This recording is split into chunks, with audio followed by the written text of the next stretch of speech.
It's Wake Up Wyoming with Glenn Woods. Yeah.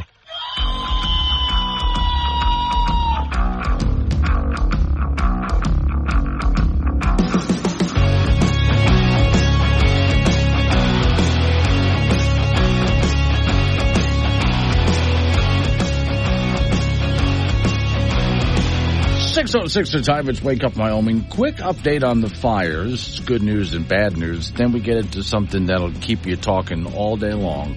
Oh, you're going to love this. It's Wednesday. Over the hump we go. Today's show is sponsored by Velcro shoelaces. Work like shoelaces, attach like Velcro, one product and twice the hassle. Maybe it's just me. I suppose there's other people like me. I tie my shoes once when I buy them. After that, they're slip-ons. Warning, this show contains reference to guns, liberty, limited government, low taxation, the cult of climate change, free thinking, cigar smoking, short people, rubber chickens, Karen's bureaucracy, liberal buzzwords, tour runs, traffic, toilets, terrible jokes, and more. No apologies will be issued. Guest callers may express any opinion they want without fear of being canceled. Unless you're a loudmouth jerk like Dave, then Glenn will hang up on you. Strap in, hold on to your coffee, and feel free to participate. This disclaimer does not refer to every person named Dave, just one particular Dave from San Francisco. We know a lot of Daves. They call this show all the time, and they're great people. So don't call this program and complain that we use your name. That would be a real Dave move, Dave. So just a real quick update on the fire. Good news is that Monday's rain did help the firefighters catch up a little bit. House Draw Fire is, last I looked at it, was like 93% contained. We get up to some of the fires around Gillette and the one on the Montana-Wyoming border, about 50% contained. That's the good news. And what they do as a strategy, of course, is they make fire lines and they make sure it doesn't get, the main fire will stop there. But then they watch for those embers that want to jump the lines and try to put those out. That's mainly the strategy, and that's containment, which is the best strategy we have right now, and most of the fires are half contained or more. That's good news. Bad news is it gets really dry over the next few days and windier today. So that's going to cause some hassle with them. Keep you up to date as the day goes on. So like I said, I have something completely different for you. Now, this was sent to me by somebody, and I listened to it and thought, oh, you guys have to hear it. It's the Dave Ramsey Show, which comes on to the radio stations that carry this program. It comes on later in the day, usually after 6 o'clock or so. And for those who don't know, Dave Ramsey is a very successful show, but he's a financial guy that helps people get out of debt and stop making stupid financial mistakes. Every so often I see a meme that says, there was a time that Americans could have just one, like the husband would go to work and he could support an entire family. Well, actually, you can do that today. Even with inflation, you can do that now more than ever. It's just that Americans spend money like a bunch of idiots. And there's the problem. It's not that we're not making enough money. We are making enough money. Americans spend money like a bunch of idiots. Now, an example of that. Here's a young lady, I'm going to play the audio for you, that called the Dave Ramsey Show. And let's see how many problems you can name during the course of this short conversation I'm going to play for you. Megan is in Indianapolis. Hi, Megan. Welcome to the Ramsey Show. Dave, I am in some trouble lately with debt. It has been causing me so much stress lately to the point I can't work or do anything other than watch Netflix. I have called off work the last 2 weeks. Don't really have any plans to go back either until these debt problems disappear. Okay. How much do you owe? So I have about $35,000 on my credit card, another $30,000 on my car, and I still owe $120,000 for my gender studies degree. Okay. What do you make? Currently $14 an hour. Yeah, that's a pretty scary situation. I don't blame you. So what do you do?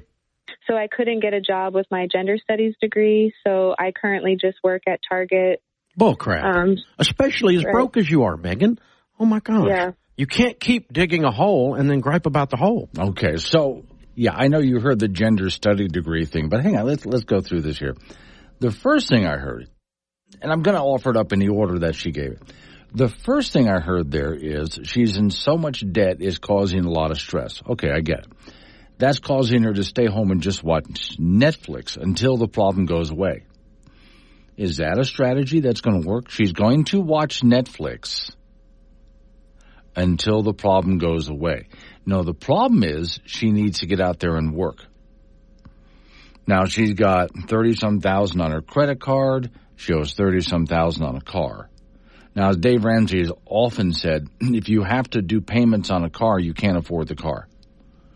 Okay, so he's not for doing all sorts of payments on a car. Just find some other way to do this, but financing expensive cars puts you massively in debt.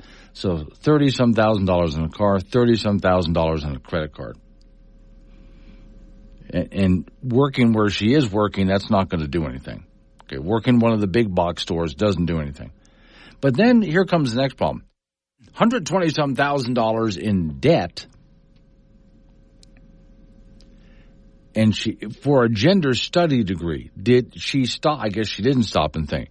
So you get a gender study degree, and you do what with it? Who hires for that?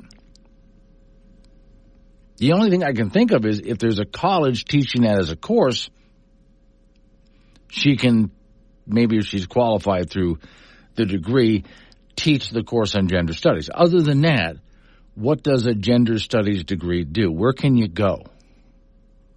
Absolutely nowhere. So she has a choice between the job that she picked. I mean, it's Walmart or Kmart or maybe Walgreens or someplace like that. Or maybe she can work as a barista somewhere, making coffees for people. That's what a gender studies degree gets you. So she has no possibility at this point of paying all of this back.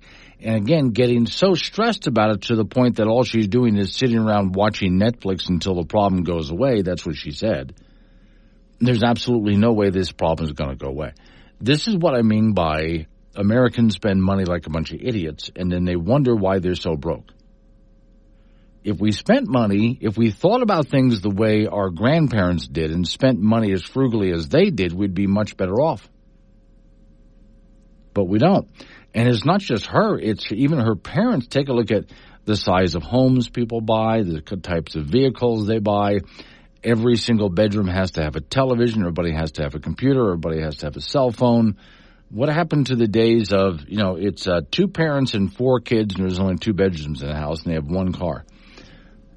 Yeah, and they were lucky if they had a television in the house. Now, that's when people could live on 1 income. But they weren't spending money like crazy. But also, when you got out to learn, if you went to college or got a skill, either way, it was in something that could make a living, not a gender studies degree. So, yeah, this lady's dug herself a deep hole, as Ramsey said, and he ends up talking her way out of how to fix this problem. The first thing to do, take that gender study degree and just throw it in the trash and forget you ever did that.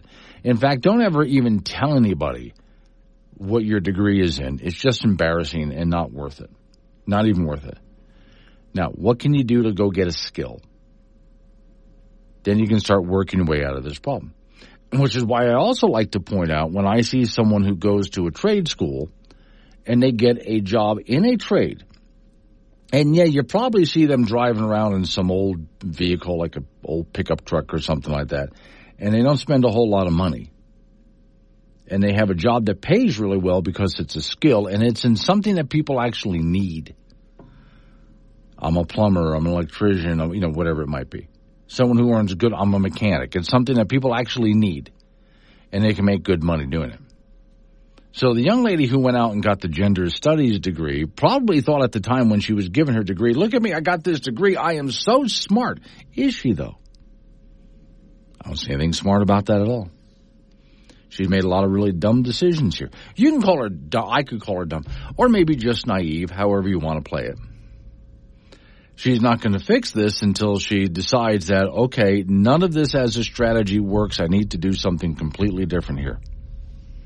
6:15, Wake Up Wyoming. Honestly, he's just happy to be here. Catch Glenn Woods on Wake Up Wyoming, weekdays at 6 on air, on Alexa, and on the Wake Up Wyoming app.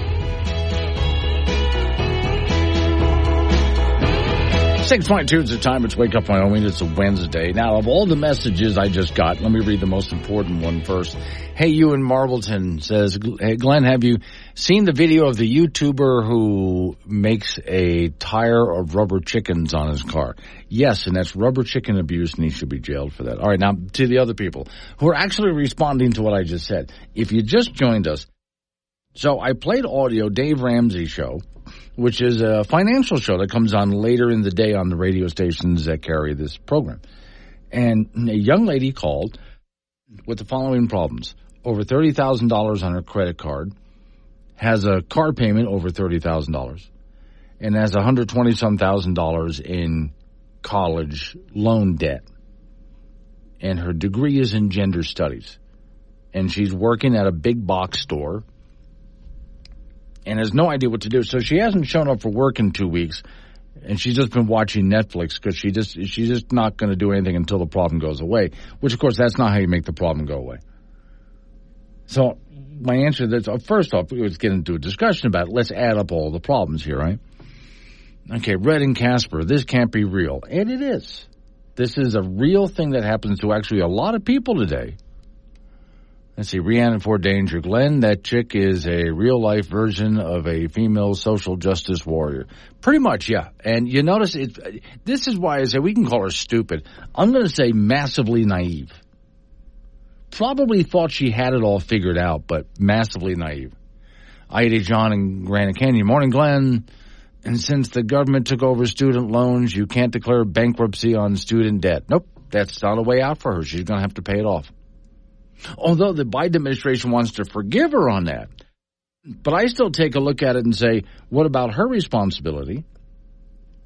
She took out the loan for a useless degree. I'll also take a look at the college, because the college wanted to charge her, and it did, $120,000 for this degree, but never bothered to tell her, by the way, you're not going to get a job with this degree, so I don't know how you're going to pay it back. They should have told her that, but they didn't. So I blame the college, too. Now, Jim in Casper says, the root of the problem are how she was raised, and how she was raised in school. Today's education is based on how special and privileged you are just because you're you and you're not responsible for any of your problems. And I think Jim's onto something there as well. So at some point, this young lady should have been told from a very young age, you need to go get, as you go through your education process, a skill. Now, getting that skill should not cost you a lot of money to do it. In fact, if you do it right, you can go ahead and learn a skill and get paid to do it. When I knew I wanted to get into radio broadcasting at a very young age, among other things I want to do with my life, write books and so on, but I want to be in radio. And when I went to college to take a course on broadcasting, the first semester I sat in a classroom going through a book about the history of radio, learning things like Marconi and stuff like that. What does this have to do with sitting in front of the mic and hosting a radio show? Not a damn thing. What a waste of time this. And then I got a job at a radio station, and the boss there said, don't bother, drop the course. They're finally going to get you into a radio studio and show you what to do and so on. But no, I'm going to pay you to learn radio. They don't know what they're doing. And he was right. I dropped out of it all. And I learned broadcasting by getting paid to do it from a guy who was a broadcaster. I worked at his station, in his studios, and he paid me to get work done, and that was my lesson, too. So sometimes you can get into a certain profession and get paid to learn the profession rather than putting yourself massively in debt. But again, we have to go back to that. Who told her, this is the one that really sticks with me, that a gender studies degree was going to lead her to a great job that paid a lot of money? I would have loved to have had a guidance counselor in college and say to her, you know, you could get a degree in gender studies, but it doesn't do you any good. There's no profession. It doesn't cover any profession. So all you're going to do is wind up in debt. with a degree that's completely useless. I would rather instead see the colleges drop those degrees altogether because, again, you can't do anything with it. So when someone goes to college, they can't get a useless degree. Any degree they get is in something that they can actually make a living at. Okay. If you can't make a living at it, that college should say, we don't do that. And for anybody who's thinking there's no such school, go to a technical school, go to a vocational school, because those kinds of classes do exist. Now, even if you're someone who wants higher education, you want to be a doctor, you want to be a lawyer, or you want to be a scientist of some kind, whatever it might be, there's all sorts of degrees you can get at universities where once you've gotten your degree, you can actually take it out into the world and say, I have this degree, and people will start flagging you down. We need you. We need someone with that degree. But nobody needs somebody with a gender studies degree, and no one ever told her this. So I don't really look at her as a stupid young lady. I look at her as, like Jim was saying, surrounded by people who just gave her nothing but wrong information. And that's what she went with. That's all the information she had. And look where she is now. Coming up on some local news we got to take care of after local news update on the weather forecast, and you and I get back into it. 888-97 Woods, the phone number. That's 888-97 WOODS. It's Wake Up Wyoming.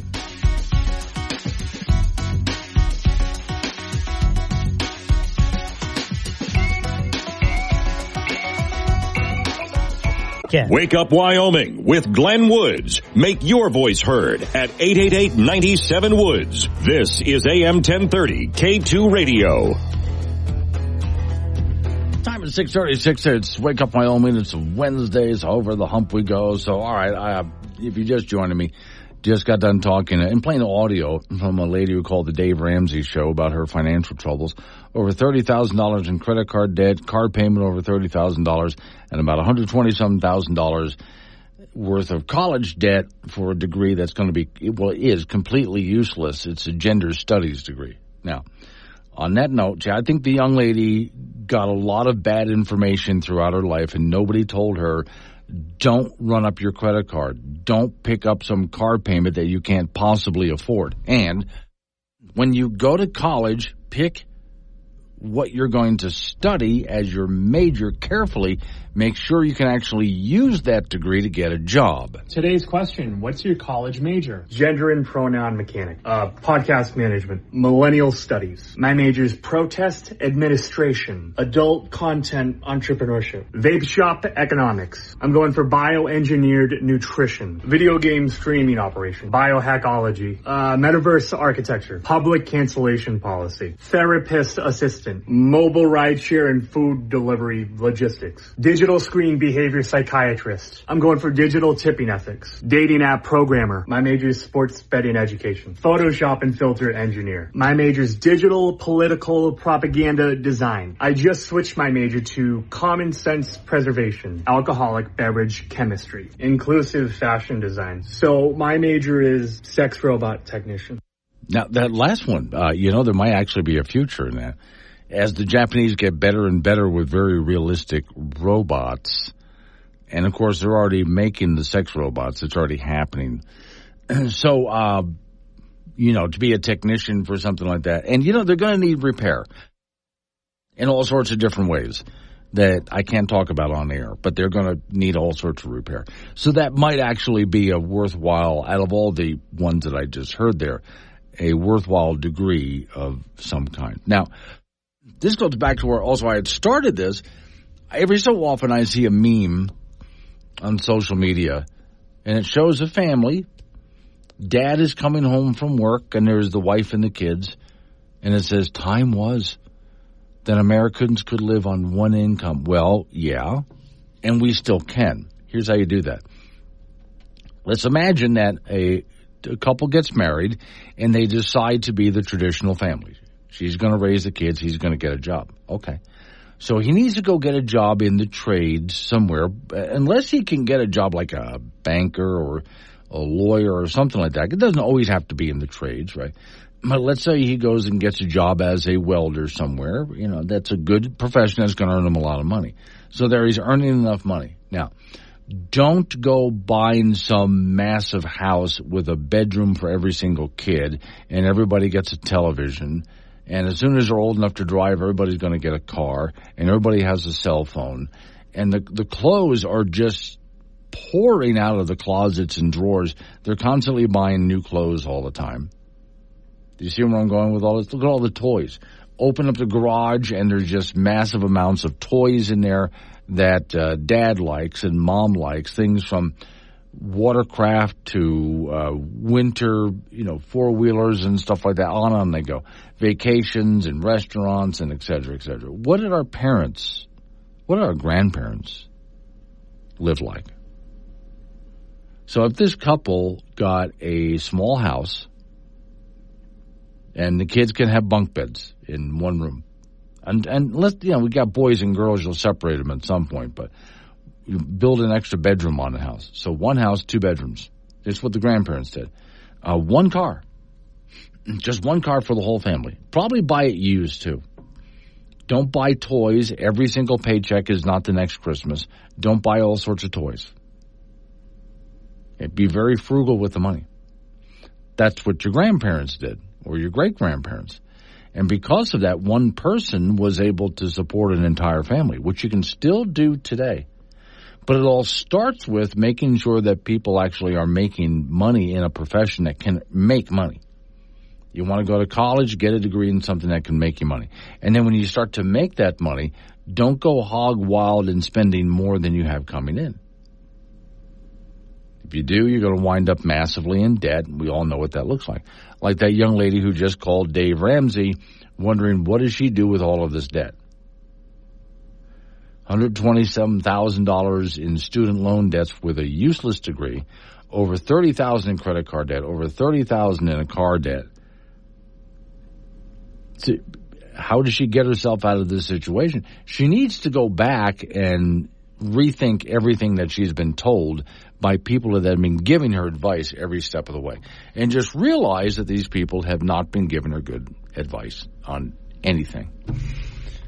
Start all over again. Hopefully the Dave Ramsey call. I'm glad she was listening to him. Hopefully that call did a lot of good. All right, coming up on Don Day's extended weather forecast, which is not just good for all the way through this long weekend we have coming up, but for those people who are watching the fires out there.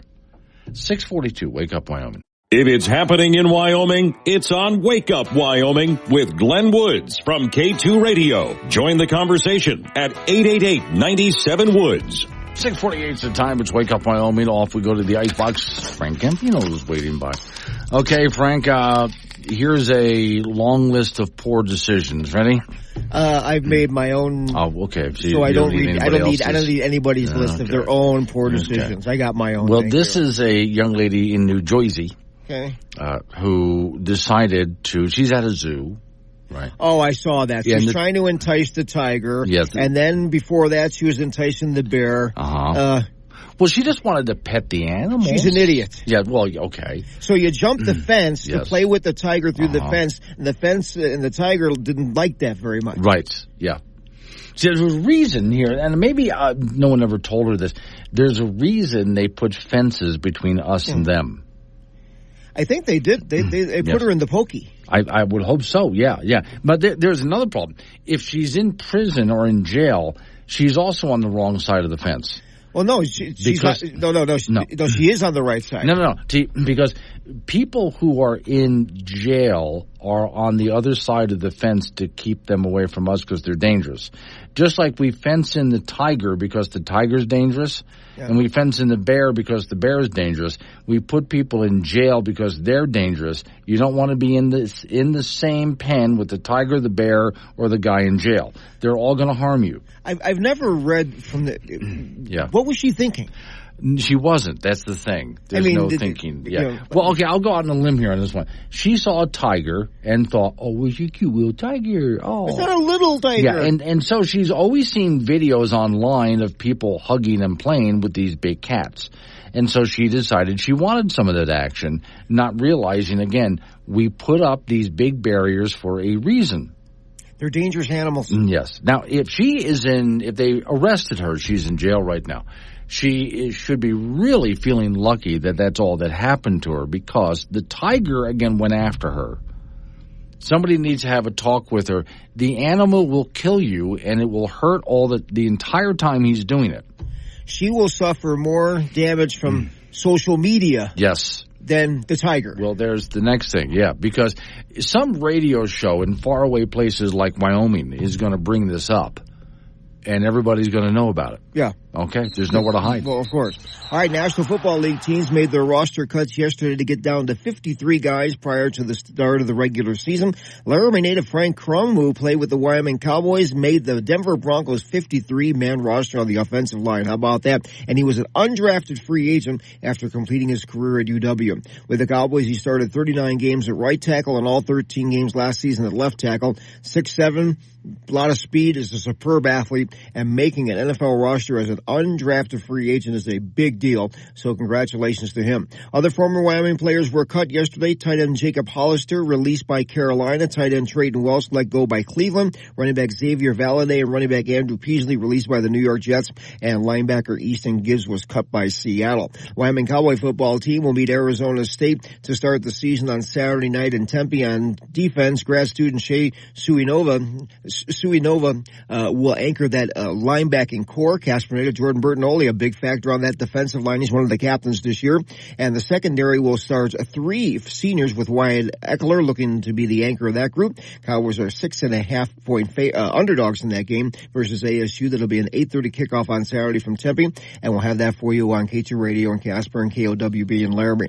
Our first WildPreps.com high school volleyball poll is out in 4A. Laramie, the defending champions, the preseason #1, followed by Kelly Walsh, Thunder Basin, Campbell County, and Star Valley. Mountain View, the defending champions, is the #1 rated team in 3A, followed by Cody, Douglas, Lyman, and Powell. Bighorn won the state championship in 2A a year ago, and they're rated #1 to start the season, followed by Tongue River, Pine Bluffs, Grable, and Wright. And Cokeville won the 1A title last year, and they're the preseason #1, followed by Little Snake River, Upton, Southeast, and Lingle, Fort Laramie. Our Wild Preps athletes of the week is golfer Jordan Horsley from Star Valley, who won last week's Pinedale tournament with rounds of 73 and 80. And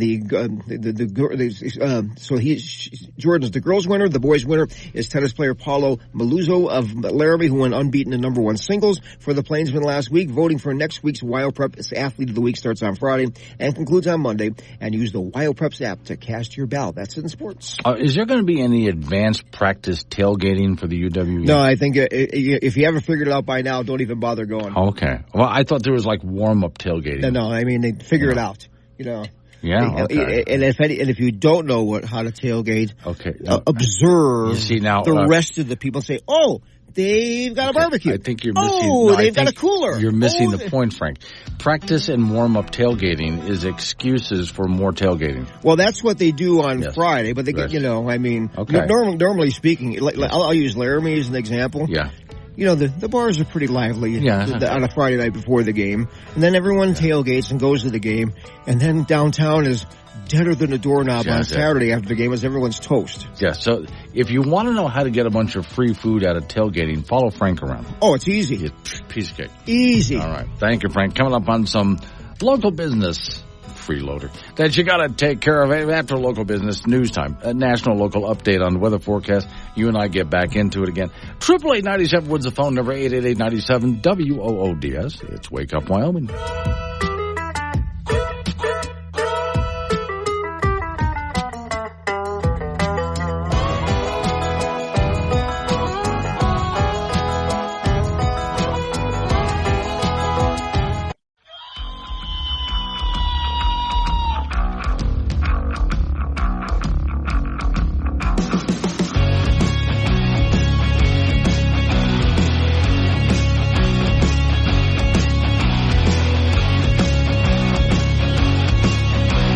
7:06 the time. It's Wake Up Wyoming. My name is Glenn Woods. Thanks for joining me. Wednesday, over the hump we go.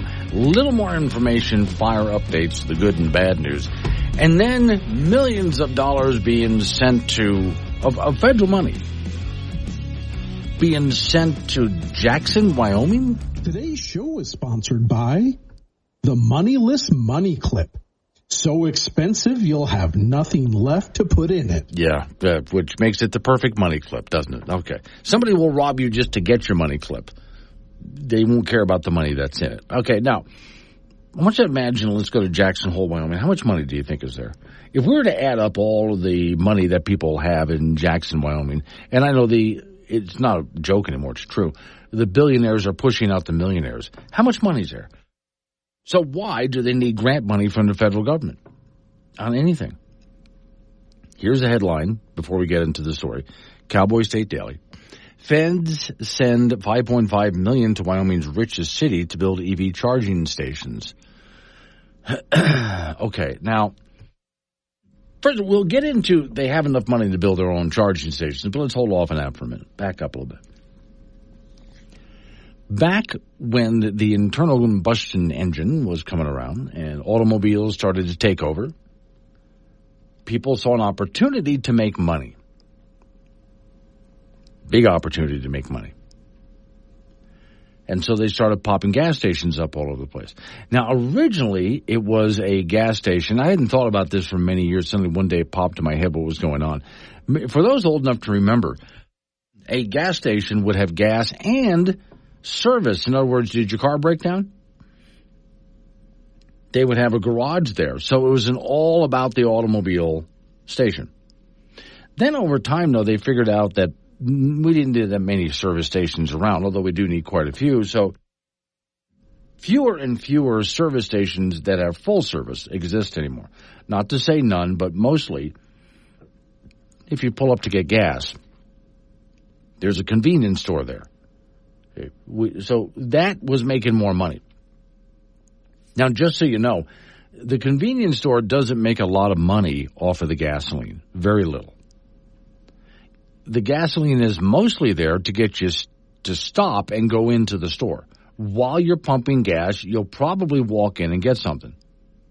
Even if it's just a bottle of water, you'll buy something because you're there. Most people do most of the time. So that's how they attract customers. We have gasoline. Oh, and while you're here, we have overpriced everything else inside the store. But all of that happened on its own, organically, if you will. We didn't need government subsidies for this. It just happened.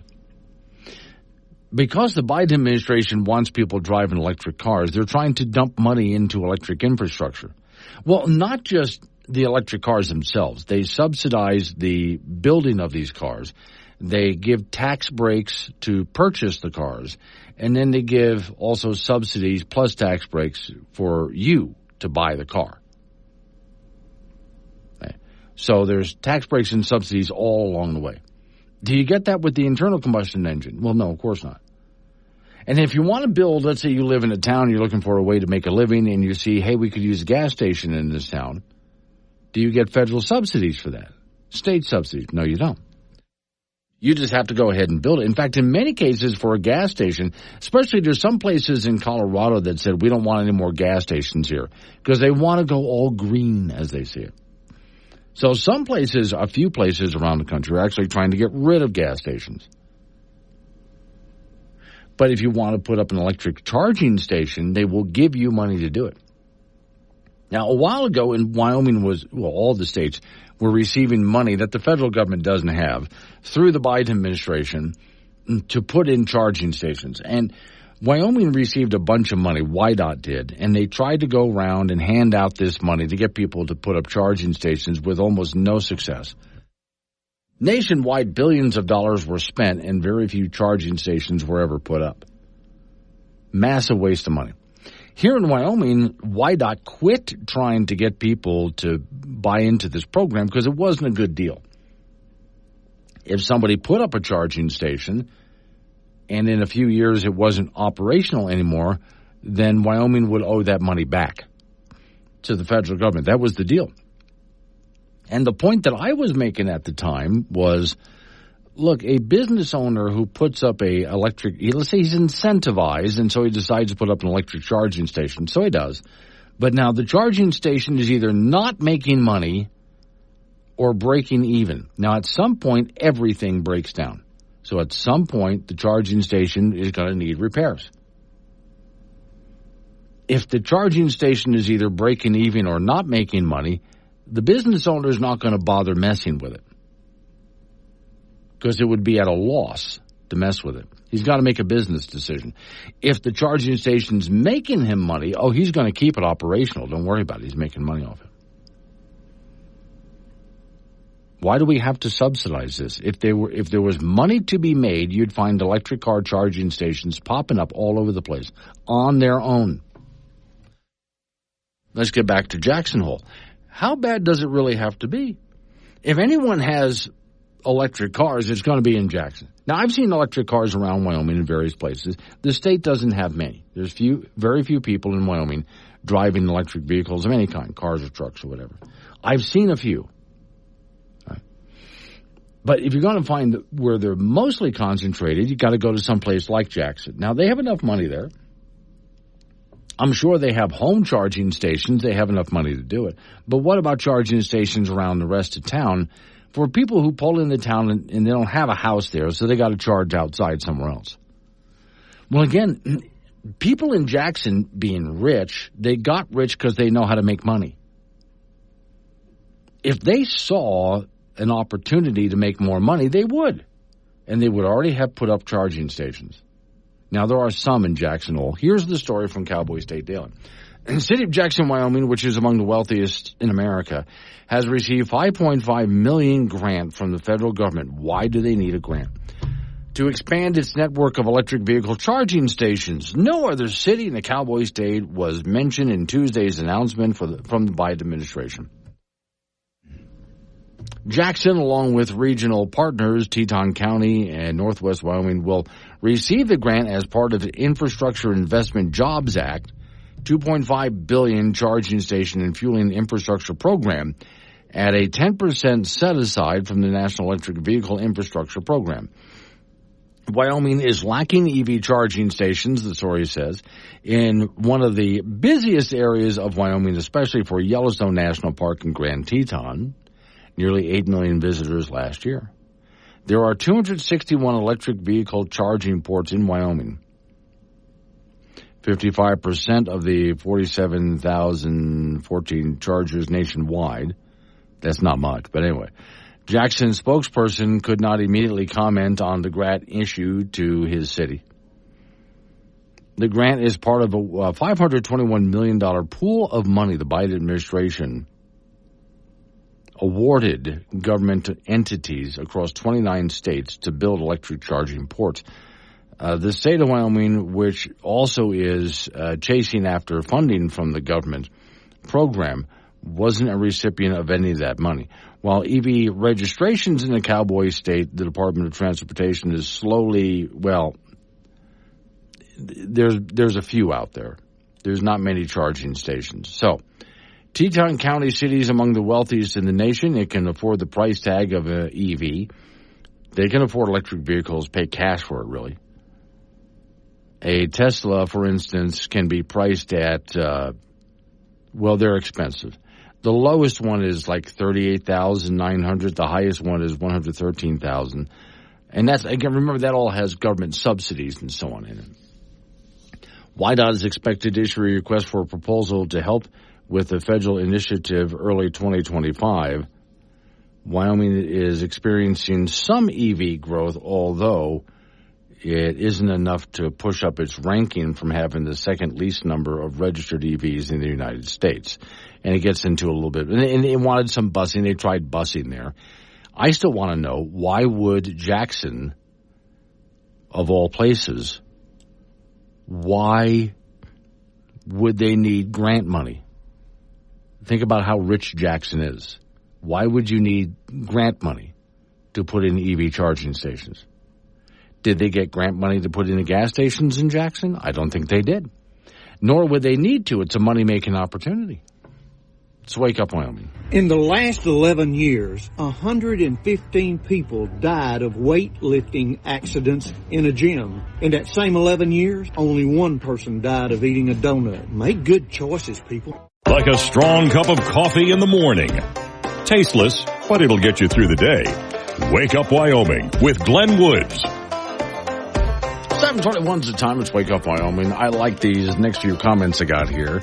They go right up I-25. I'll explain. Well, not entirely, but right up, straight up from Cheyenne all the way up to Gillette. Well, I mention that just because you can call the show 888-97-WOODS, 888-97-WOODS, but also you can text the show. Use the Wake Up Wyoming app, free to download at your app store. Then just touch chat and send me messages. So if you're just joining, $5.5 million grant money being set to Teton County, Jackson Hole, for electric vehicle charging stations, as if Jackson Hole doesn't have enough money to put in its own charging stations. They certainly do. And not the government. Forget the government. I mean businesses. Again, gas stations just popped up organically because there was a need and an opportunity to make money. So gas stations just started popping up all over the place. Federal government didn't need to come in with subsidies, especially to one of the richest communities in America with subsidies. So let me see some of the comments I got here. Let's see, go all the way down, starting from the bottom here. DJ from Gillette. Here in Gillette, our charging stations are empty 90% of the time. And we make the electricity here. And the reason she put a laugh emoji at the end is one of the charging facilities, there's a hotel which put in Tesla charging facilities at the hotel. And if you're standing there, I've done this. I'm standing at the charging facilities, and I can look over and see the power plant. Same thing, by the way. Here's Kevin in Wheatland. Kevin, same thing for you. I think that's the Sinclair station, if I'm right, the one on the interstate there. You can stand there and look at the charging stations and then look right over and within sight, what is that, like 2 miles? Mile and a half? There is the power plant that provides the electricity for the charging stations. So for those people who think, oh, I'm saving the planet by thank you for driving coal. That's where the electricity is coming from to charge your electric car. The Wyoming mining industry thanks you. Kevin says, why does Jackson need a federal grant for a charging station? Well, you answered your own question. You said the people in Jackson are smart enough to know how to make money. See, he's on to something here. He's absolutely right. But now, you only got part of it, though. I'm going to finish reading what you're saying. So you're right. When some fool from the federal government offers to give them free money, they're smart enough to take it. Now, you're absolutely right about that. The other part of that, though, is the gas stations that are in Jackson Hole are there because people who know how to make money understood, if I put a gas station in, I'll make money. No federal grant required. If putting in a charging station was a money-making proposition, those same people would have already put in charging stations. The feds would have never had to show up with any money. Greg from Cheyenne. Glenn, wait. If Jackson is taking money from the feds, taxpayers, what are they doing with all of the property tax revenue from the taxpayers? Well, I think the answer is that property tax revenue is earmarked for something else. There's the thing. When taxes are taken, they usually say if we're taking taxes from here, like your property taxes, that money goes to the following. So they don't shift it off to somewhere else. If they want to raise money for something else, they got to tax something else. That's usually how this works. That way, they don't just get money and spend it willy-nilly like, oh gosh, you mean like they are now. So, okay, let's go down south of the border. Hey, Colorado, you're up. Same topic. $44 million in federal money and Colorado funds spent on 28 electric buses. More than $44 million, including $31.7 million for electric buses, will be spent on projects announced by Colorado state and federal legislators. Colorado Department of Transportation announced 28 electric buses, and related infrastructure will be paid for with $15 million from the Colorado Clean Transit Enterprise Board and $16.7 million from the Volkswagen Settlement Program. The settlement required Volkswagen to create $2.9 billion funds after it admitted in federal court it had installed technology to falsely report satisfactory reports on exhaust emission for about 590,000 vehicles. Colorado received $12.6 million grant from the Environmental Protection Agency to assist with reducing methane emissions through plugging oil and gas wells that are out there. Okay. To me, I look at this because there's a lot that's going on, and part of this goes toward purchasing electric buses, 28 electric buses. Now, that's not a whole lot, and they'll probably have the same luck with those electric buses. Remember, it was Jackson, going back up to Jackson, Wyoming, that purchased a bunch of electric buses because they wanted what they thought was zero-emission buses, even though those buses are charged by coal power plants. But okay, they think it's zero emissions. And the buses didn't work. They're garbage. Especially didn't work when it got cold out. Now, Jackson's not the only place. There's been other places around the country that's purchased electric buses for school and for city use. And in all cases, the buses turn out to be garbage, and especially are really bad when it gets cold out and those batteries cannot extend the way. Well, it's much easier just having a diesel vehicle. I mean, it is. Look, someday, if something can come along that can replace gasoline and diesel and so on, then okay. But again, let it happen organically. This is why I keep going back to you can't force an artificial economy. It doesn't work. It fails. And one of the biggest problems that electric vehicles are having right now is you've got a government trying to get everybody to use it and trying to create an artificial economy. And that fails every time it's ever been tried. It's going to fail here, too. All right, coming up on some local business that we have to take care of, we're going to roll out of news time, local news, and then weather forecast. Then you and I get back into it. Now, got Don Day on with us at 7:45 to talk about the weather. And that includes your fire forecast, because while we did have some nice weather come in to help us with those fires, that's gone for the next few days, and we're about to get the opposite. It's not good news, I know, but he'll explain in just a few minutes. Wake Up Wyoming.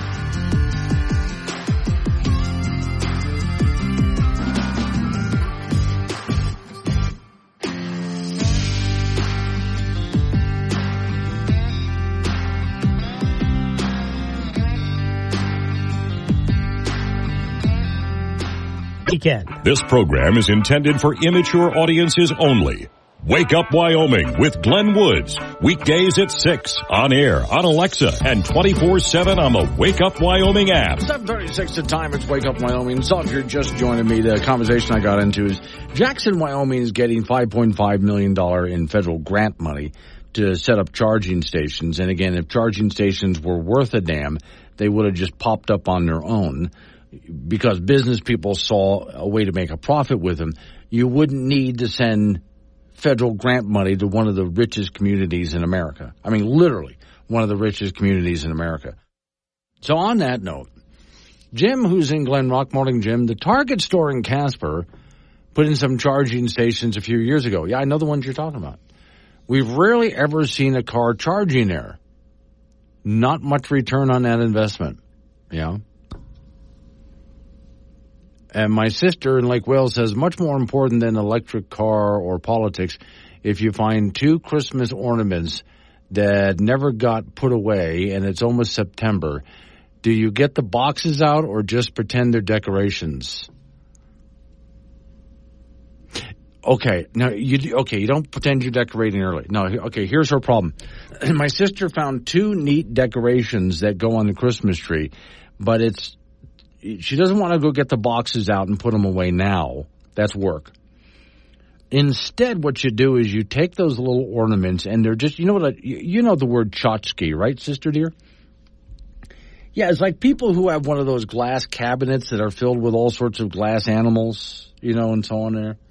Like, what's that story you used to, like, the Glass Menagerie is a story that you used to love.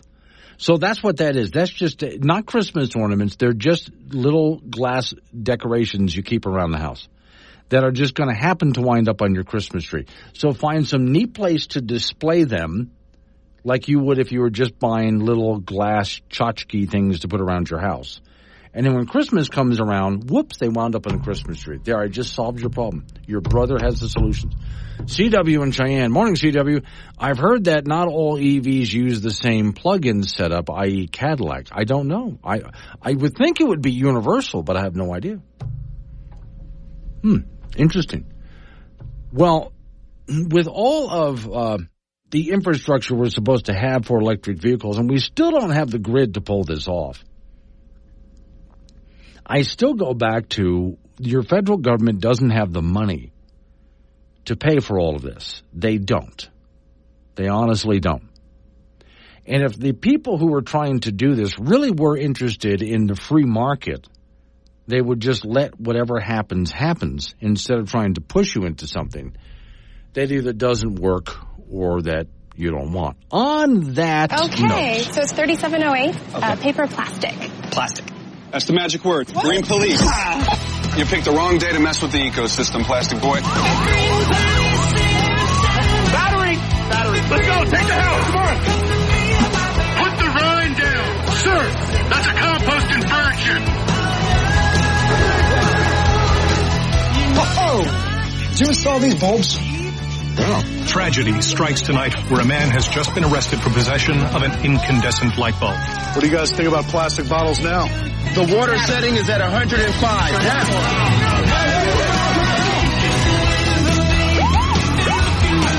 You got a TDI here? Clean diesel. You're good to go, sir.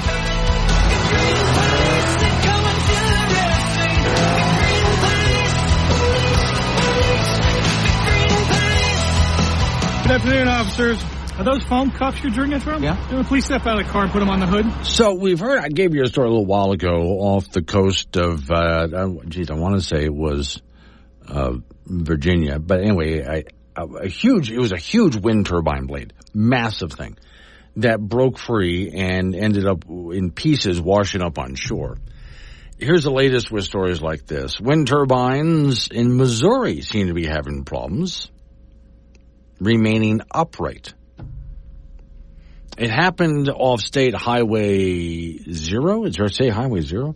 In Schuyler County, about 3 miles east of Queen City. A call came in to the sheriff's office about 7:30 a.m. reporting that they heard a loud boom just before making the call to authorities. There's no reports of any injuries, but what was that loud boom? Well, a wind turbine collapsed. Wind turbine came crashing down. It happened Friday, and it talks about Fairview County as part of a wind farm that was installed in 2021. And I'm looking at pictures of this, and the entire top of the whole thing just came crashing down. All wind turbines in the county have been temporarily turned off while the airmen try to figure out a way to why the top one did fall off and why the others may do the same thing. So in the meantime, they had to close down the highway for a while, take a look at it. And we're having problems here with blades falling off in other places around the country, offshore as well, including some of the New England states. But then there's an entire top just to fall off like that, really. Okay, and this stuff is supposed to be in so many ways good for the environment. And you've seen what happens when the brakes fail and they can actually catch on fire. Once again, this is all sorts of stuff that is being forced on us through the federal government rather than just happening naturally, organically through the economy. This is what happens when government subsidies get poured into something. You can forget quality workmanship. Dawn Day's coming up. Weather forecast is important for those people watching the fires. Sure, this show is sustainable. We sequester all gas emissions to one room. Wake Up Wyoming with Glenn Woods, live on AM 1030 and FM 95.1, weekdays at 6. If you or your family are noticing changes, it could be Alzheimer's. Talk about seeing a doctor together. Visit alz.org/time to talk. A message from the Alzheimer's Association and the Ad Council.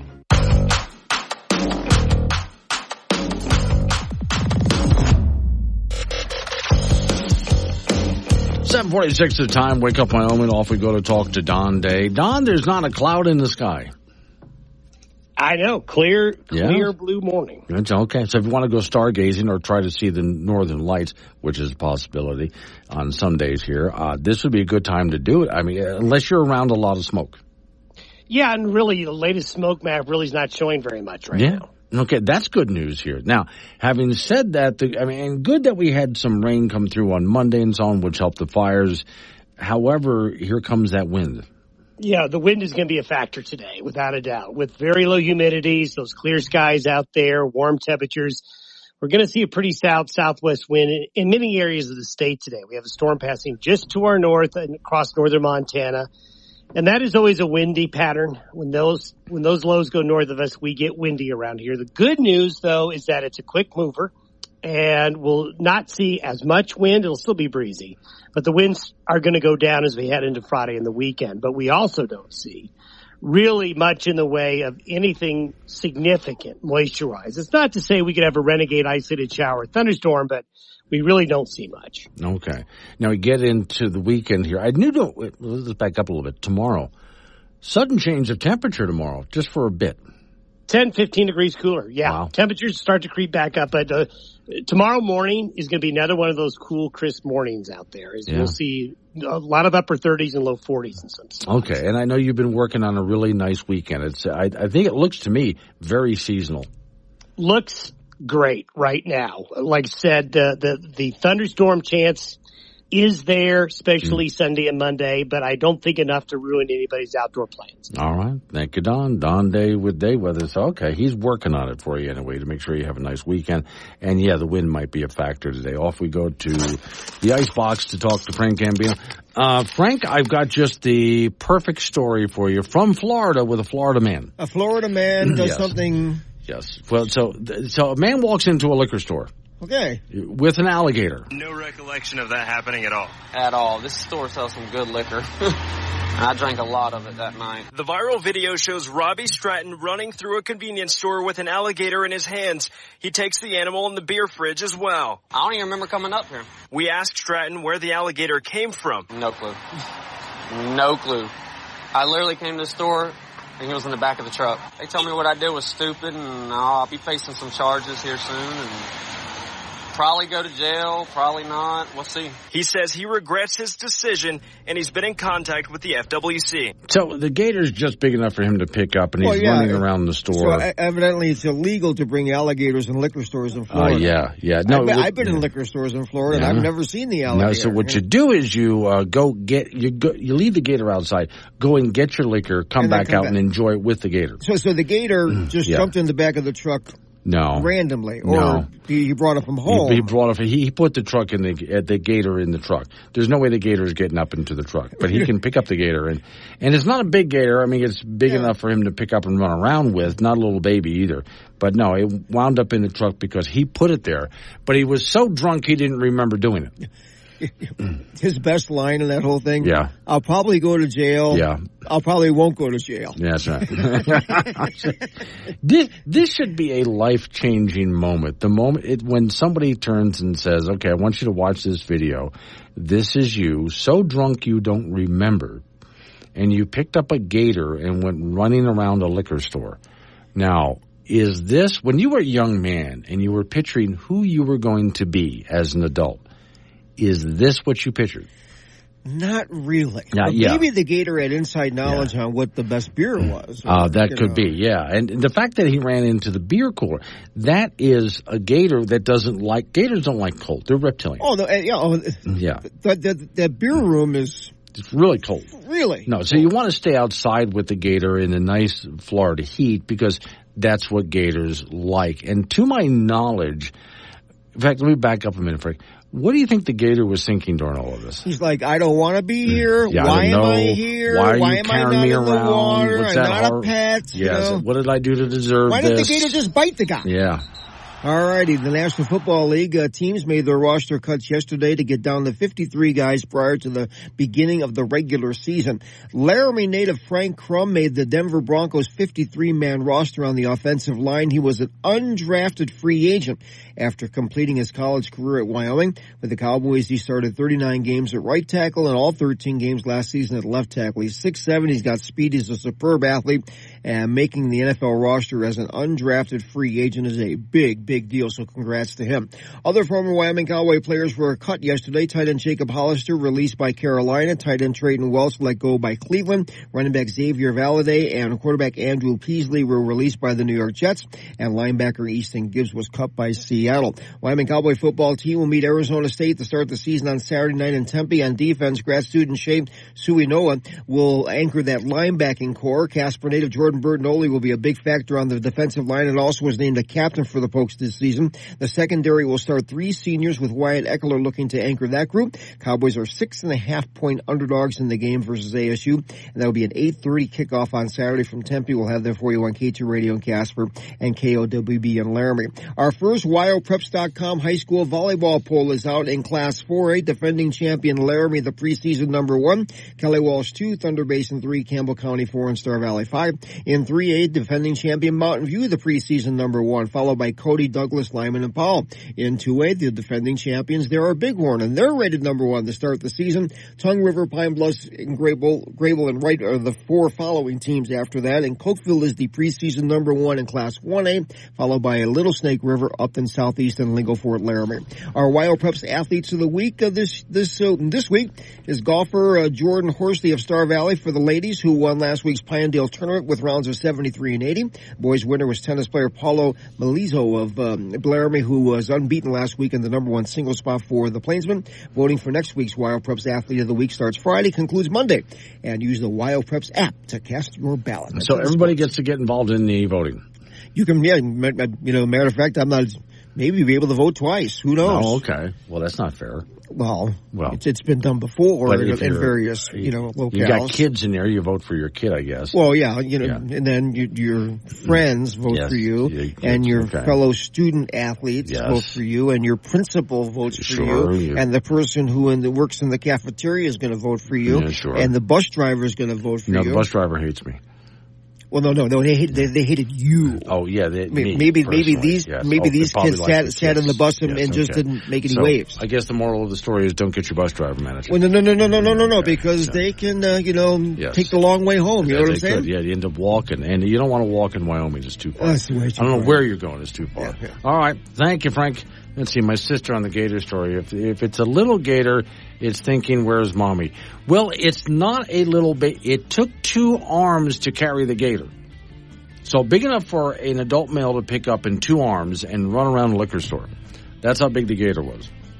Just so you know. Coming up on some local business, news time after that, weather forecast, open phones. Wake up, Wyoming.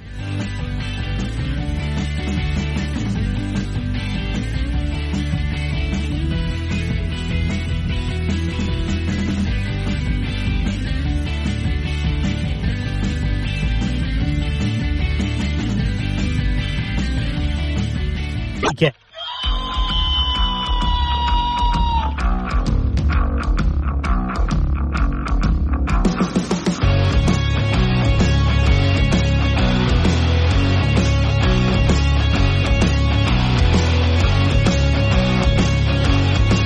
The time, it's Wake Up Wyoming. It's a Wednesday, and over the hump we go. Today's show is sponsored by Universal Socks.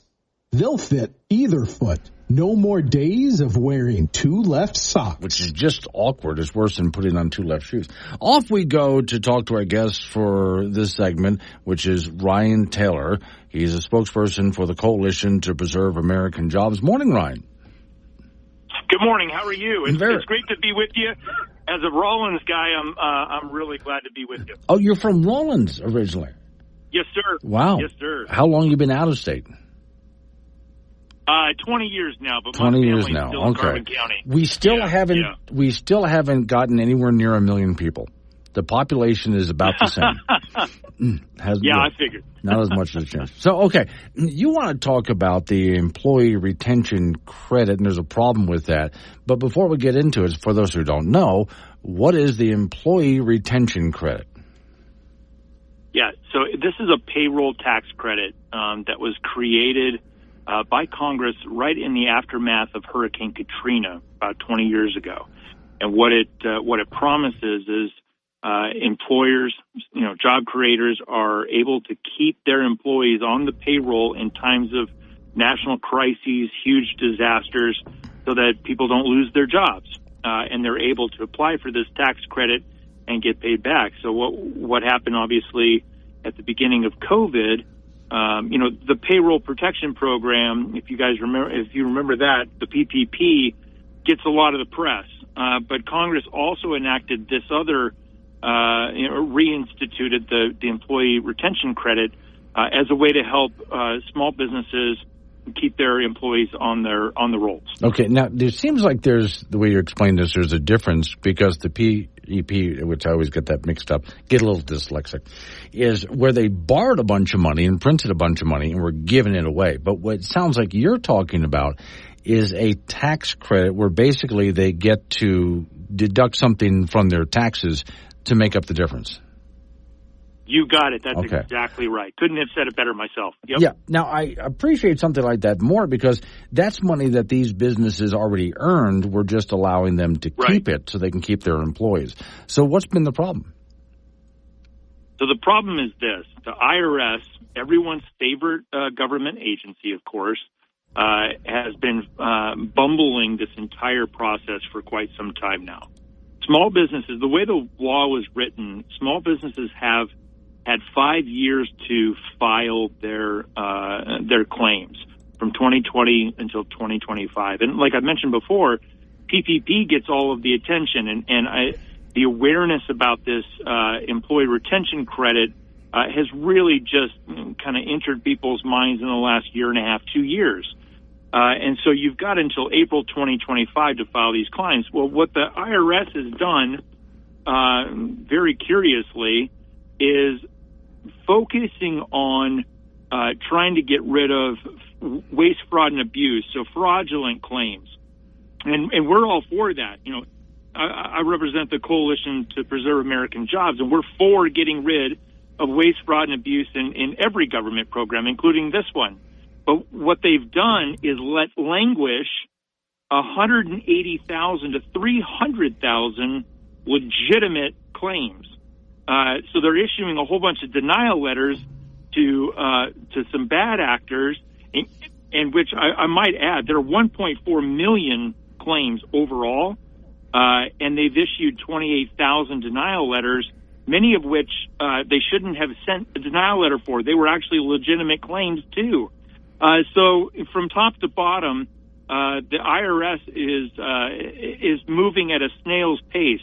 Glenn, they're averaging around 1,000 to 2,000 claims a week, which means these legitimate job creators, dozens of whom are in Wyoming, could wait 8 to 10 years to get their claim back. Wow, and that's unacceptable. Yeah, and for many, they're trying. Many businesses are at the point of not being able to make payroll because they've been counting on this money to come in. They're working off budgets and they were promised this credit. And so not only are they not able to make payroll, some of them are looking to possibly close their doors and not expand for the future, thinking about future growth in terms of new hiring, new equipment, upgrading facilities and the like. So it sounds to me like the IRS can't possibly keep up, so they're just trying to issue denials to get rid of as much as they can. Yeah, those are your words. I won't disagree with you. Okay. Now, I think the next thing we have here as a problem is we're already several years. This happened in 2020, 2021. We're now to 2024. This is already a long way off here, which means any damage that could have been done to these businesses, you're talking long-term damage now. Yeah, I'm talking long-term damage, and especially in communities. I mean, I know Wyoming well. I've been to all 23 counties, and I know that if you get a small business that has to close their doors in Wright, for instance, you're going to end up having to drive all the way up to Gillette to get whatever service you were able to get there. And that's not easy, right? And so the trickle down effect for our communities is actually quite expansive. And so we've really got to urge, our members of Congress, of course, to weigh in with the IRS and get them, light a fire under them and get them going. Okay. So is that what you're suggesting people do? Because that's my next question. What do we do about that? What, call your representatives? That's exactly right. And, we in Wyoming have a terrific delegation. I have worked for John Barrasso and Cynthia Lummis and of course, Congresswoman Hageman, the great people. And so, I would encourage you to reach out and find out what they can do about this. These aren't just faceless, businesses. These are neighbors, our friends, our family members, and we've really got to unite behind them because, we all want to close the book on the pandemic. There's no doubt about it. But a lot of these businesses have not made a full recovery, and their government made them a promise. If they keep their employees on the payroll, they would get that support, and their government is not keeping their word. Okay, you see, now there is the key to me, which is not surprising. Government making promises it can't or won't keep. I think that's the big problem in just about everything that we have to deal with right here. Okay, if they call their representatives over this, are they asking for something in particular? What's the wording they use, or if they email? Yeah, to urge the IRS, to have them weigh in on behalf of Wyoming small businesses to get the IRS to start moving very quickly on all these claims. There's a total backlog of 1.4 million claims, and they keep pushing moratoriums and delays, and of course, if some business who has a legitimate claim is issued a denial, the time is running short for them to file an appeal, and so to weigh in with the agency and get them to move along and get these people their money. All right, Ryan Taylor. How do people get a hold of you and your organization, or where can they follow you? I appreciate that question. Yeah, so I would encourage all your audience to go to ercsavesjobs.com. There's a ton of content, materials, resources, and a way to help take action. All right, Ryan, thanks for coming on this morning. Hope you come back to Wyoming soon. It's still the same state that you left. Nothing has changed. I believe that. Yeah, I was home in Rollins visiting my mom and my sister not too long ago. I love being back home. All right. Thanks for calling the program. Appreciate it. Coming up on 8:15, it's Wake Up Wyoming. Want to talk to Glenn? Call 888-97-WOODS or chat him on the Wake Up Wyoming mobile app. This is AM 1030 K2 Radio. 8:20 is the time. It's Wake Up Wyoming. Now I can start with the open phones thing, the most dangerous time for this program every day. Warning. Wake Up Wyoming is about to enter daily open phones. This means that anyone will be allowed to call in and talk about anything. I mean, imagine if we actually allowed you on air to say anything you wanted. Scary, right? Well, we're just that brand of crazy. If you are offended by what other people think, then maybe you want to tune out right about now. Just saying. If you should choose to call, just remember, the more funny and interesting you are, the longer Glenn will keep you on the line. Obnoxious jerks will be hung up on. Dave, all right, strap in, and let's do this thing. 888-97-WOODS, the phone number, 888-97-WOODS. Terry's on the phone. Morning, Terry, what you got? Good morning, Glenn. How are you? Very good. Good. Glenn, I just had two things. Right. First of all, I wanted to thank everybody for voting for Terry Weingarter for county commissioner. Mm-hmm. As you well know, I didn't make it. Okay. But I stacked my signs. I'm saving my signs just in case. And the other issue I have is, our new license plates, they look black and white. Yeah. And they're ugly. I don't know. I heard some individuals down in Cheyenne or wherever across the state voted on them. Now, I know they're navy blue, but when you put them on your vehicle, they look black. Yeah. And I just was wondering if you knew how we ended up with black and white license plates. Next time you renew your license, you're going to get a new plate. You know, every 7 years you get a new plate. And Wyoming was always so proud of their plates. Yep. And I don't know if anybody's ever called in and complained about them anymore. And I know it's too late. No one's called about it, but I've heard lots of complaints about it. And I would like to see something more colorful next time around. Because the last one I thought looked great. This one, it's kind of boring. We'll have to put up with it for about 7 years. Well, I just wanted to make a comment about that. And mainly I wanted to thank everybody for voting for me. Okay, Glenn? All right. Sounds good. Okay. Thanks for calling in. 888-97-WOODS, the phone number. That's 888-97-WOODS. You can talk about what I'm talking about. Change the subject. Since we got on the whole thing about voting, I want to mention something. You know, I hate polls. I really just don't listen to polls. And if you're watching the presidential race as an example, every single day, in fact, sometimes more than once a day, you're inundated with the polls say, the polls say, the polls say. Don't worry about the polls. Most talk show hosts on radio and television, too, on the different news networks, the polls are showing, polls are garbage. And I'll give you a local example of that. Here's another Cowboy State Daily article. I did have in the studio just before primary election time, Reed Rasner. Now, for quite some time, Reed had been talking online mostly, but also when he was in the studio with me here, he was touting the polls, showing that he was leading. Here's what the story says. Over the past few weeks, Wyoming's Republican primary race, U.S. Senate challenger Reed Rasner, who's running against Senator Barrasso, said the race was close. Rasner was paying pollsters, because it's about the only way you're going to do that in Wyoming is to pay people to come in and do a poll for him. And it was incredibly inaccurate. Barrasso beat Rasner, big time. Huge. Okay. By about 44 percentage point, earning 68% of the total share. And actually, Barrasso would have probably got more votes than that. There were two candidates running against Barrasso, which brought him down to that percentage. But he just handily beat everybody. He's very popular in the state. And so every election cycle, Barrasso rakes in a lot of votes.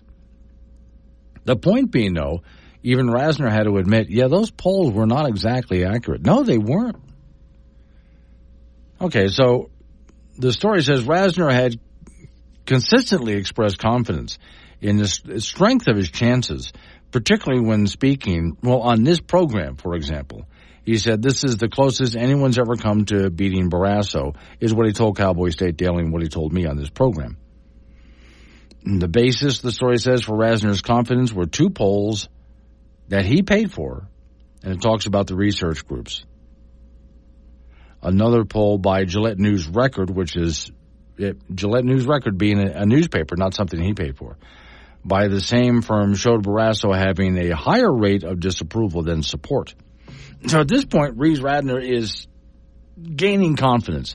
He's sure he's got this. He was really sure that he had this. Just look at what the polls say. And then election day comes. And as usually happens, Rasner is soundly beaten. Barrasso just cleans his clock. So at that point, we have to take a look at what polls are actually doing and how they do this.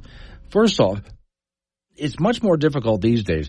Remember back when pollsters were able to pick up the phone and call somebody, and the phone would ring at somebody's house.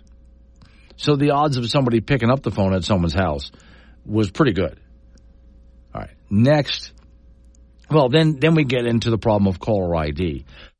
But now we have, with cell phones today, when my phone rings, if it's not a number that I recognize and have on my friends list and so on, it even says to me, potential spam. You sure you want to take this call? If I don't know the number, I don't answer it. I meet people from time to time who end up talking to some scammer, but it's never me. If you have my number, it's because you know me. Other than that, I'm not answering the phone. If you have my number, it's because I gave you my number. Other than that, I'm not taking. So it's hard for them to do telephone polls like that. Also, there's a problem in many cases when people are being asked questions by a pollster, they don't necessarily tell the truth. That's a big part of the problem, is those people who just simply don't tell the truth on polls. So there's a lot of problems with them locally and nationwide. And yet, and I think it's because radio shows and also television talk shows, Fox, MSNBC, CNN, which are all just basically talk television these days, they rely on the polls so much because it helps them fill airtime. Now, you will see as we get closer to Election Day, the polls tend to get a bit more accurate close to Election Day, although never spot on. And I usually look at that like a weather forecast. If I were to call Don Day right now, get him on the air, and we were to do let's say, a forecast for Election Day. Now, could you forecast what the weather's going to be like on Election Day? And Don will tell you, well, I can give you an idea, but I can't tell you what's going to happen. That's too far out. No weatherman can really give us a forecast that far out. But the closer we get to the actual day, the more accurate the forecast becomes. And yet still, it's never 100%. How many times has the weather just been wrong? The weather forecast, no matter where you got it from, was just not exactly correct. And so they can get a better idea with the weather forecast the closer we get. But a weather forecast is never on mark. If they are, they got lucky. And polls are the same way. So when you listen to all of the pollsters, whether it's a local race or the presidential race right now, if I could give you anything, it would be, would you please just not listen to, anytime someone says, the polls say, just don't pay attention to it. That has nothing to do with what actually is going to happen on Election Day. What actually is going to happen on Election Day is a complete unknown. Everybody likes to try to make their predictions. Nobody actually knows. Morning, Well Whisperer. Well Whisperer is in Platte Rapids, Wyoming. He says the new Wyoming license plates are very reminiscent of the plates in 1971. Oh, okay. Well, I do have a catalog of license plates. Someone gave it to me. And I post it now and then online because I think it's kind of fun to take a look at it. You know, originally, license plates, they would give you your license number and you had to go make your own plate out of whatever you wanted to make it out of. That was a long time ago. Coming up on 8:30, local news, weather forecast, open phones. Wake Up Wyoming.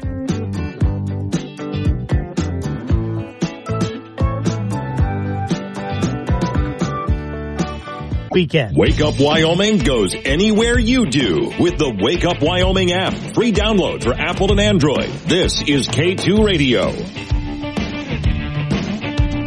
8:36 the time. It's Wake Up Wyoming. All right, 888-97 Woods the phone number. That's 888-97-WOODS. Talk about what I'm talking about. Change the subject. I just kind of roll with it. Or text me on the Wake Up Wyoming app by hitting the chat option and sending me notes. Now, I started this morning right out of the gate at 6:06 this morning playing this piece of audio. I'm going to go ahead and play it again so I can get the reaction of the people who arrive later in the morning. This is from the Dave Ramsey Show. On the radio stations that play this program, Ramsey comes on later in the day. If you're not familiar with his talk show, it's a good one. He's a financial advisor for people, and most of them, every so often I come across a meme that shows a family. There's a mom, there's the kids, and dad's coming home from work, and it says, gosh, there was a time when one family member could earn enough money to support everybody. And the answer is, we can do that today, too. In fact, now it's even with inflation, it's easier now than ever. The problem is the way Americans spend money. We become a bunch of spoiled little kids, and we spend it like a bunch of idiots. Everybody who can drive in the family has to have a car. Everybody's got to have a cell phone. Everybody's got to have a computer in the room of some kind. Everybody's got to have a television in a room. You got 4 kids, including parents. You got 5 bedrooms. And on it goes. All sorts of toys in the garage. We have more clothes than we know what to do with. On it goes. We're going to go out to restaurants, take expensive vacations. But back in our grandparents' day, You got 4 kids, a married couple with 4 kids. You had 2 bedrooms in the house, one for the parents, one for the kids. Got bunk beds. If they had boys and girls, when the girls got old enough, well, then you build an addition onto the house. They didn't have televisions in every room. There was 1 car for the whole family. You see where I'm going with this? The parents were frugal with their money. All right, so let's go to the Dave Ramsey Show, because this is the kind of topics that he deals with. This is a young lady calling his program who's in serious debt. Count the number of things going wrong here. There's one big one that's really going to stand out at you. Megan is in Indianapolis. Hi, Megan. Welcome to the Ramsey Show. Dave, I am in some trouble lately with debt. It has been causing me so much stress lately to the point I can't work or do anything other than watch Netflix. I have called off work the last 2 weeks. Don't really have any plans to go back either until these debt problems disappear. Okay. How much do you owe? So I have about $35,000 on my credit card, another $30,000 on my car, and I still owe $120,000 for my gender studies degree. Okay. What do you make? Currently $14 an hour. Yeah, that's a pretty scary situation. I don't blame you. So what do you do? So I couldn't get a job with my gender studies degree, so I currently just work at Target. Bull crap. Especially as broke as you are, Megan. Oh, my gosh. Yeah. You can't keep digging a hole and then gripe about the hole. Okay, so let's add this up. I hope he had a good talk with her. I hope he really woke her up. What real woke is, not what the liberals say woke is. What real woke is, woke up. So let's take a look at it. And you heard the big one at the end. We'll get to that. So first off, she's got $35,000 in credit card debt. Dumb. Did it not strike her at some point she's going to have to pay all that back? Then she bought a car for $30,000? Really?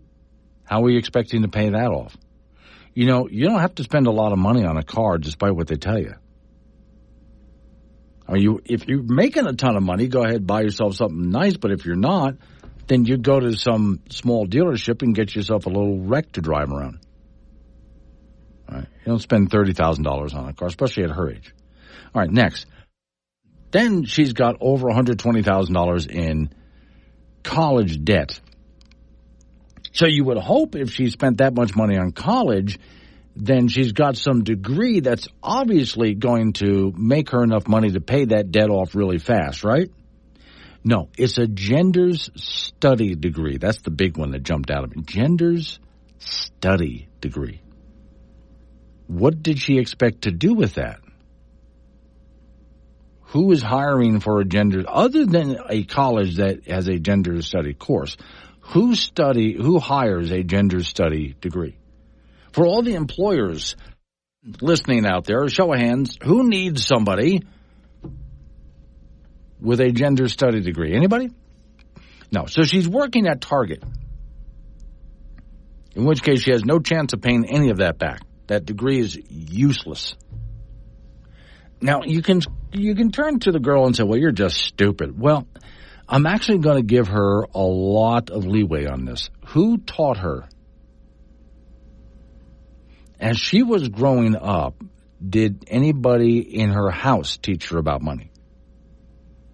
I would bet if we talk to her parents are just as broke as she is. Did anybody in her household teach her about money? Okay, that's the first part. When she went to public school, which I'm assuming she's a product of the public school system, did anybody teach her about jobs and money? So people at home should have been doing it.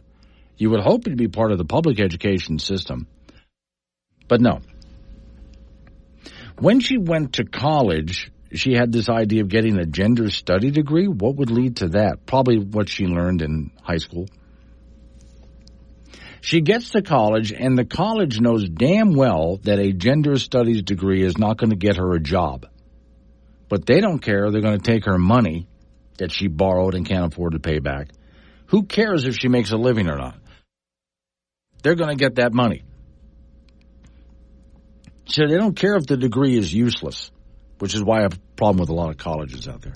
If her guidance counselor, if she had a good guidance counselor, the guidance counselor would have turned to her and said, there is absolutely no way with a gender study degree you're going to make enough money to pay that degree back. You need to get a degree in something that will get you a job. If you're going to spend $120,000 on a degree, it needs to be something that's going to earn you more than enough money to pay that back. And you're not going to do that with a gender study degree. So I look at this poor young lady as, oh, my God, no wonder she's in this situation, has not had a whole lot of help. Now, one other thing that I heard on this, she said this at the very beginning of it. She is so depressed by all of this, so stressed by all of this. She's been sitting at home for 2 weeks watching Netflix and can't imagine herself going back to work until this problem is fixed. Well, young lady, the problem is not going to be fixed until you get out there and start earning money to fix it. Sitting at home watching Netflix makes it worse, doesn't it? So I suppose, don't worry, Dave Ramsey would have had a nice talk with her. Paul and Casper, I have a hard time believing she could be approved for credit for all of that aside from the college loan. They'll give anyone money. Yeah, there's the problem. When she showed up, as the credit card company didn't care. They loaned her the money. She goes to buy a car with what money? What's backing her up? I guess her parents co-signed? I don't know. What money to back that up? When the college loaned her, by the way, the college doesn't loan her the money. The federal government took over the college loan system. Well, they'll just give anybody money, like you're saying, Paul. So, yeah, she finds herself in deep trouble. Jeff, morning, Jeff. I would think places would need someone with a gender studies degree to help them decide what bathroom they should use. Seems like people don't know these days. Yeah, maybe that's it. I don't know what that would be. How would you? I don't understand. By the way, I do have something. We'll get into it next hour. On that degree, there's a whole group of people who can't even decide what a gender is. I'll explain probably next hour in the program. Welcome to the life of an adult child. You wake up, it's time for coffee. Take a shower, it's time for coffee. Go to work, it's time for coffee. Get fired, it's time for coffee. And by 5 o'clock, it should be time for coffee. Yep, there you have it. A new level of crazy. And you heard it here first. Local and mobile. Across Wyoming and beyond. With the Wake Up Wyoming mobile app. This is AM 1030 K2 Radio. 8:48's the time. Wake Up Wyoming. Off we go to the icebox. Frank Gambino is waiting by. Okay, Frank, I have this on the bad advice section. Okay, bad advice. Yeah, okay. We don't want to give out bad advice, but we're going to give you some anyway. So I am anyway. Because some people will look at it, having me told them that it is bad advice. Then they will obey you and saying, don't do that. Yes, okay. And so, let's say you're hosting a children's party, but I know, Frank, you don't want to host a children's party. No, I don't even like going to. Okay. So I would suggest go get a piñata. Okay. But this time, fill the piñata with ketchup. You know how heavy that would be? Yes. But also, what is it going to look like when the kid hits the thing? Can be all full of ketchup. Yes. Now, who's got to clean the kid off? Yes, well, it's the parent again with the hose. Just hose them down. But so that's going to look like the kid hit the little, donkey or whatever the thing is supposed to be, and it splattered blood all over the place. That would be very traumatic. Yes. For those kids, yes. And you will never be asked to host another kid's party ever again. Right, and maybe some people will call the police on you. Probably. But you will never be asked to host another kid's party ever again. Now, I did see and this video pops up in my social media feed every so often. Little girl, birthday party, piñata. They blindfold her. They give her a stick. She swings at the piñata, but there's a guy there with the holding the piñata with a rope on the other end. Okay. So as she swings, he pulls it up. So she misses. Okay. She lifts her little blindfold up and sees him doing it. Okay. Smart kid goes after him. Yes. I mean, she right away identifies the cause of the problem here. Karma, baby. Yes, right. And just goes after the guy who keeps lifting it out of the way. I think that kid's going to go far. I really do. All righty. Our YO Preps volleyball poll, the first one of the season, is out in 4A Laramie. The defending champions, they are the preseason number 1. Kelly Walsh 2, Thunder Basin 3, Campbell County 4, and Star Valley 5. Mountain View's the 3A defending champions. They are the preseason number 1, followed by Cody, Douglas, Lyman, and Powell. In 2A, the Bighorn is the defending champions and they are the preseason number 1. Tongue River 2, Pine Bluffs 3, Grable 4, and Wright 5. And in 1A, Cokeville won it all last year. They're the preseason number 1 this year, followed by Little Snake River, Upton, Southeast, and Lingle Fort Laramie. Our YO Preps athletes of the week is golfer Jordan Horsley from Star Valley for the ladies. She won the Pinedale tournament with a round of 73 and 60. And the boys winner is Paulo Malizo of Laramie, who went unbeaten in number 1 singles play for the Plainsmen last week. Voting for next week's YO Preps athlete of the week will start on Friday and conclude on Monday, and use the YO Preps app to cast your ballot. National Football League teams made their cuts yesterday to get down to 53 guys prior to the start of the regular season. Laramie native Frank Crum made the Denver Broncos 53-man roster on the offensive line. He was an undrafted free agent after completing his college career at Wyoming. And with the Cowboys, he started 39 games in his career at right tackle and all 13 games last season at the left tackle spot. 6'7", speed, superb athlete, and making an NFL roster as an undrafted free agent is a big deal, so congratulations to him. Other former Wyoming Cowboy players were cut yesterday. Tight end Jacob Hollister released by Carolina. Tight end Trayton Welsh let go by Cleveland. Running back Xavier Valladay and quarterback Andrew Peasley released by the New York Jets. And linebacker Easton Gibbs was cut by Seattle. Wyoming Cowboy football team will meet Arizona State to start the season on Saturday night in Tempe. On defense, grad student Shea Suanova. Noah will anchor the linebacking core. Casper native Jordan Bertinoli, a big factor on the defensive line this season, and he was also named a captain for the Pokes. Secondary will have 3 seniors with Wyatt Eckler looking to anchor that group. Cowboys right now are 6.5-point underdogs in the game versus ASU, and that'll be an 8:30 kickoff on Saturday from Tempe. We'll have that for you on K2 Radio in Casper and KOWB in Laramie. That's it in sports. So all these people that were cut from the NFL, where did they go? Well, they can sign with another team. To their practice squads, there's a certain, amount of spots that they have, depending on what, maybe 8, maybe 10 guys. Now Frank Crum, he gets some.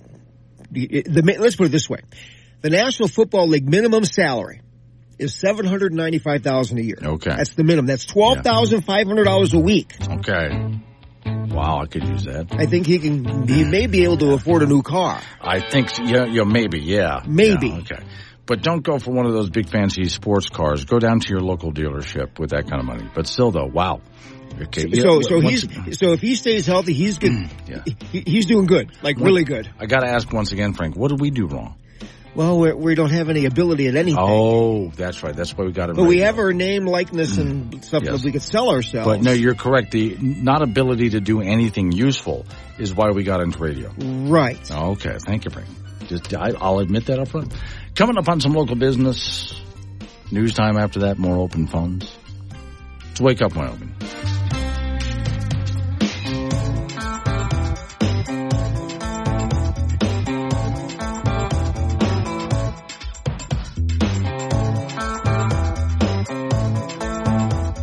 Weekend.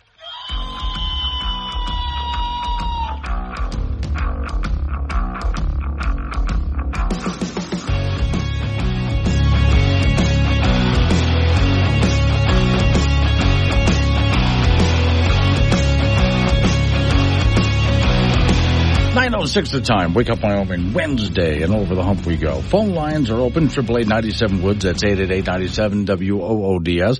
So you can talk about what I'm talking about or change the subject. Fine. I'll just kind of roll with the whole thing. Today's show is sponsored by the Moneyless Money Clip. So expensive, you'll have nothing left to put in it. It's what smart people buy. Okay, so I want to get into this real quick because I think it's an easy definition. I just played a clip from the Dave Ramsey show of a young lady who is deeply in debt for a lot of reasons. But one of them is also she went into college and spent over $120,000 to get a gender studies degree, and then she can't get a job. So she's working at Target and getting deeper and deeper in debt, plus her credit card debts, plus her auto loan is over $30,000. She has $35,000 in credit card debt. She's a mess. She doesn't know what to do about it, which is why the one smart thing she did do is call Dave Ramsey to get some advice on what to do. All right, now, as far as the gender studies degree is concerned, actually, I think the whole thing is really easy to figure out, but it's because oftentimes people are using words out of context or misunderstanding words. And I think that's where a lot of the confusion comes from. So I'll give you an example of this. The headline I have in front of me, International Equity Scholars Can't Define Gender After 5 years of Research. I would fire them all. But okay, let's do that again. Here's the headline again, then I'll read the story. International Equity Scholars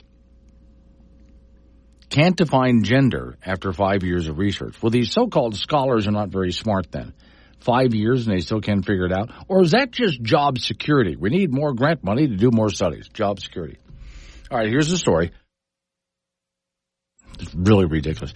International scholars concluded a 5-year equity project to determine the concept of gender cannot be defined but should be incorporated into all aspects of research nonetheless. Funded by the European Union, their research was part of a project called GenderNet Plus, launched in 2017. It brought together scholars from various countries to overcome challenges of achieving gender equality and gender mainstreaming in research and innovation. Dear Lord. Their final report integrated gender analysis into research. Over the last 2 decades, this is a quote, there's been growing recognition of sexual or biological variabilities. This is where they get themselves into a whole lot of trouble. And the more they dug into this, and I'm not going to go through the whole story because it's lengthy, but the more they get into this, the more trouble they make for themselves. So I'm going to, before I get to the next call here, I'm going to define this for you easily. Because part of the problem is they're confused the difference between gender and sexuality. Now, those are 2 different things. And that's where I think a lot of the confusion around the world has come from. Are you talking gender or sexuality? Sexuality, sky's the limit. You can be whatever you want. But gender, human beings have 2 choices, and it's not their choice. At conception, it's either X chromosome or XY chromosome. That's it. We're done. The gender has been settled. Boom, done, over. There's nothing you can do about it. No amount of hormone therapy or surgery or whatever will change that. Between your chromosomes and other biological factors that play into that happen at conception. We're done. It's over. Now, if they wanted to do a study on sexuality, that's an entirely different thing. And sky's the limit on what there was even, it was a while ago that I played the audio. There's a young lady who she wanted to experiment with genders during the course of a year. And every couple of months she's going to try being a different gender. This is something some young lady posted on TikTok. And my answer is, no, you can't do that. You're a young lady. You're stuck with that. There's nothing you can do about that. Now, if you want to experiment with different sexuality every couple of months, well, you can experiment all you want. Okay? Sky's the limit. But as far as your gender, that was settled at conception. And that, I think, is where a huge part of the confusion comes from. Especially European scholars trying to decide something. Of course they didn't figure anything out in 5 years because they think of themselves as scholars, but they're idiots. Thanks for hanging on, Walt. He's calling from Cheyenne. What you got for me? My question is, do we keep hearing that the illegal immigrants have a less crime rate than those who are citizens of this country? And I want to know how that can be. I would say that they have a higher crime rate in a lot of different ways, especially because they start with they came across the border illegally, which is a crime. That's my point. Yes. Yeah. Okay. So how can they say that they have a lower crime rate? Well, who's saying? I haven't heard this. Who's saying this? Well, that's what you keep hearing. Okay. When Trump said something about, they're killing people and they're doing this and that and whatever crimes other crimes they're committing, you hear, well, they have a lower crime rate than the citizens. Okay. I hear that all the time. I haven't heard that. I would like to know who's saying that. I'd like to look into what their motives are for saying such a thing. I think it also depends on who you're talking about. There are some people who, yes, they may have crossed the country and come in here illegally, but they are honestly just looking to get out of the hellhole they came from and start a life here in America, which I think you and I are all in favor of, but they need to start by coming into the country legally. And then we can work from there. But then there's all of the other people who are the criminal elements from other countries that are just pouring across our border, and they are making life worse for everybody, everywhere they go. Yeah, but my point still is that even those who want to come here are criminals. They committed a crime by sneaking across the border illegally. Right away, that's criminal. That's what I say. Okay. That's why I can't understand why we can't say, why we keep hearing this, that the statistics are that they do less crime than those who are citizens. Right. I hear that all the time. Okay. I'll see if I can find that somewhere. Thanks for calling in, Walt. I appreciate it. I haven't heard anyone say that, but I will go look for it. Paul in Casper, let me see. By the way, you'd be surprised to learn gender studies degree is highly versatile and can be useful towards many careers, including academia, social work, public law, nonprofit organizations. Okay. See, I would like to know where, because, Paul, I understand what you're saying, Paul. The only thing I can think of for a gender study degree is somebody who is going to teach it in college. Now, I'm not talking, Paul, DEI degree. A degree in diversity, equity, and inclusion can be used in all the places that you're talking about. But the gender studies degree, and by the way, the DEI thing needs to go away. That's a whole nother conversation. But there's a lot of companies, and even in government, they're using that DEI degree. Whether I like it or not, they are. But the gender studies degree, I look at and I think, what really, other than teaching it, it's like getting a degree in literature. Let's say you got a doctorate in literature. Well, that's a cool thing. I love literature. I love books. That's a great thing. Unless you're going to teach literature, what good is it? And young people need to be aware of this before they go sign up for whatever it is they're going to do in college. Ain't no way you'll ever find me behind the wheel of an electric car. I want that 10 miles per gallon, oil leaking, no muffler having. Screaming V8 driving down the highway. The best talk show host in the state, within his price range. Tune in to Wake Up Wyoming with Glenn Woods, weekdays at 6. 9:21 is the time. It's Wake Up Wyoming. All right, 888-97 Woods the phone number. That's 888-97. WOODS. Since I was mentioning the DEI thing, I mentioned gender studies, degree being useless, but now there's that DEI degree you can get. So let's look at that for a minute. Lowe's, as in, where you go to get, well, you can get so many things at Lowe's. Lowe's joins other major companies stepping away from DEI. And some readers online are outraged. Well, I don't care. Home improvement retailer Lowe's has, the story says, become the latest company to change its approach to diversity, equity, and inclusion amid increasing legal challenges to the corporate world and pressure against it. In a company memo, Lowe's says it would no longer participate in the survey process for the human rights campaign that they call themselves civil rights groups. It would also consolidate its business resource groups representative of diverse sections of its employee base. It gets kind of complicated. Lawyers wrote this. In the memo, Lowe's said, like other companies, it's begun reviewing its diversity and inclusion programs after a Supreme Court last year banned affirmative action in higher education. While the ruling focused on colleges, though, many businesses took note of that. Okay, so, and there's many other, I have a list here of other businesses that are just dropping out of this, and I'll explain why it's good that they do. But first off, believe it or not, of all places, Google has dropped out of DEI. Harley Davidson got rid of it. John Deere did too. Tractor Supply Company. Jack Daniels, now Lowe's. Lyft, like an Uber and Lyft. Microsoft, Snapchat, Tesla, Wayfair, and Zoom, to name a few, are just out of the whole DEI game. The reason why I've always thought this was a bad idea is, and I'm glad the University of Wyoming has gotten rid of its DEI programs. They have more to clean up, but they closed the Office of Diversity, Equity, and Inclusion, and good. And continue cleaning that up so it isn't there anymore. Here's why. When you hire a person for a job, you hire them because they're qualified for the job. I don't care about their race, their gender. I don't care. I don't care about their sexuality. I don't care. If I'm an employer, I want someone who's going to show up on time, be an honest, hardworking employee, give their utmost to the company so the company survives. If the company survives, then we all make money. That's how we make a living.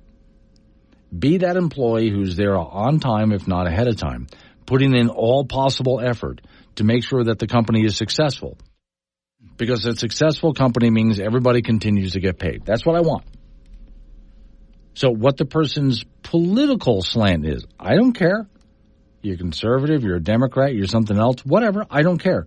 Because you're not supposed to bring that to the workplace. Now, many companies got involved in this whole, we have to be diverse in so many, and in many cases, DEI was also anti-white in many cases. Don't worry about all that. And businesses are learning not to worry about it. Focus on the job. And so they are. So I'm glad to see a lot of companies just dropping out of this. Now, for those people who got degrees from colleges in diversity, equity, and inclusion, that could actually translate into jobs that paid really well. Not just working at a college teaching it, but as you saw at the University of Wyoming, here's an office of DEI. And they got paid pretty good at that office, too. And a lot of companies hired people in their HR department, human resource department, would hire DEI as well, spending a lot of money on these programs. And most of it's just virtue signaling. But it has nothing to do with producing a product and keeping the company in business. It's a waste of money, and it oftentimes causes more problems rather than solving problems. But those degrees, for those people who did get a DEI degree, in many cases, they can make very good money because schools, private schools, public schools, government offices, and all sorts of different companies were getting sucked into this whole idea. You've got to virtue signal by having somebody in your HR department that's trained in DEI, diversity, equity, and inclusion. You have to do this. If you're going to survive as a company in the world today, you have to virtue signal these things. So my thought was going back to, let's say, when Anheuser-Busch with Bud Light got into trouble. The answer is, Bud, just sell beer. And I said this from the beginning. Make great beer, sell it at a great price. That's it. That's what you do. That's all you need to do. For Lowe's, it's a home improvement store. Do that. So when someone walks through the door needing something, the employees at Lowe's are trained to help the customer, and Lowe's will have great products at a great price with a very helpful staff. That's what you do. That's it. Nothing else matters. Focus on the task. What's the company you're in? What's the task that you're supposed to perform in order to make a living? That's what you focus on. So when someone comes in and says you have to virtue signal, we don't do that here. We focus on the job, and that's how a company is successful. Now, and this has been part of our discussion over time, Boeing has had a lot of problems lately.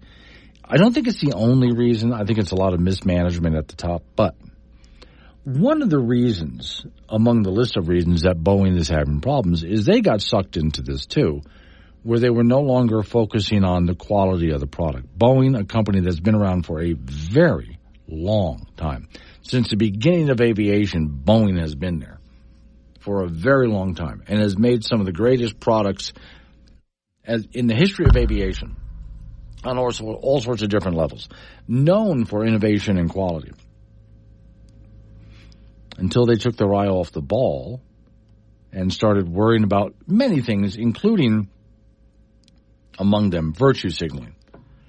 Boeing can fix its problems by getting its eye back on the ball. You are an aeronautics company. You make innovative products in front of everybody else, always at the cutting edge of innovation. And your products are the best.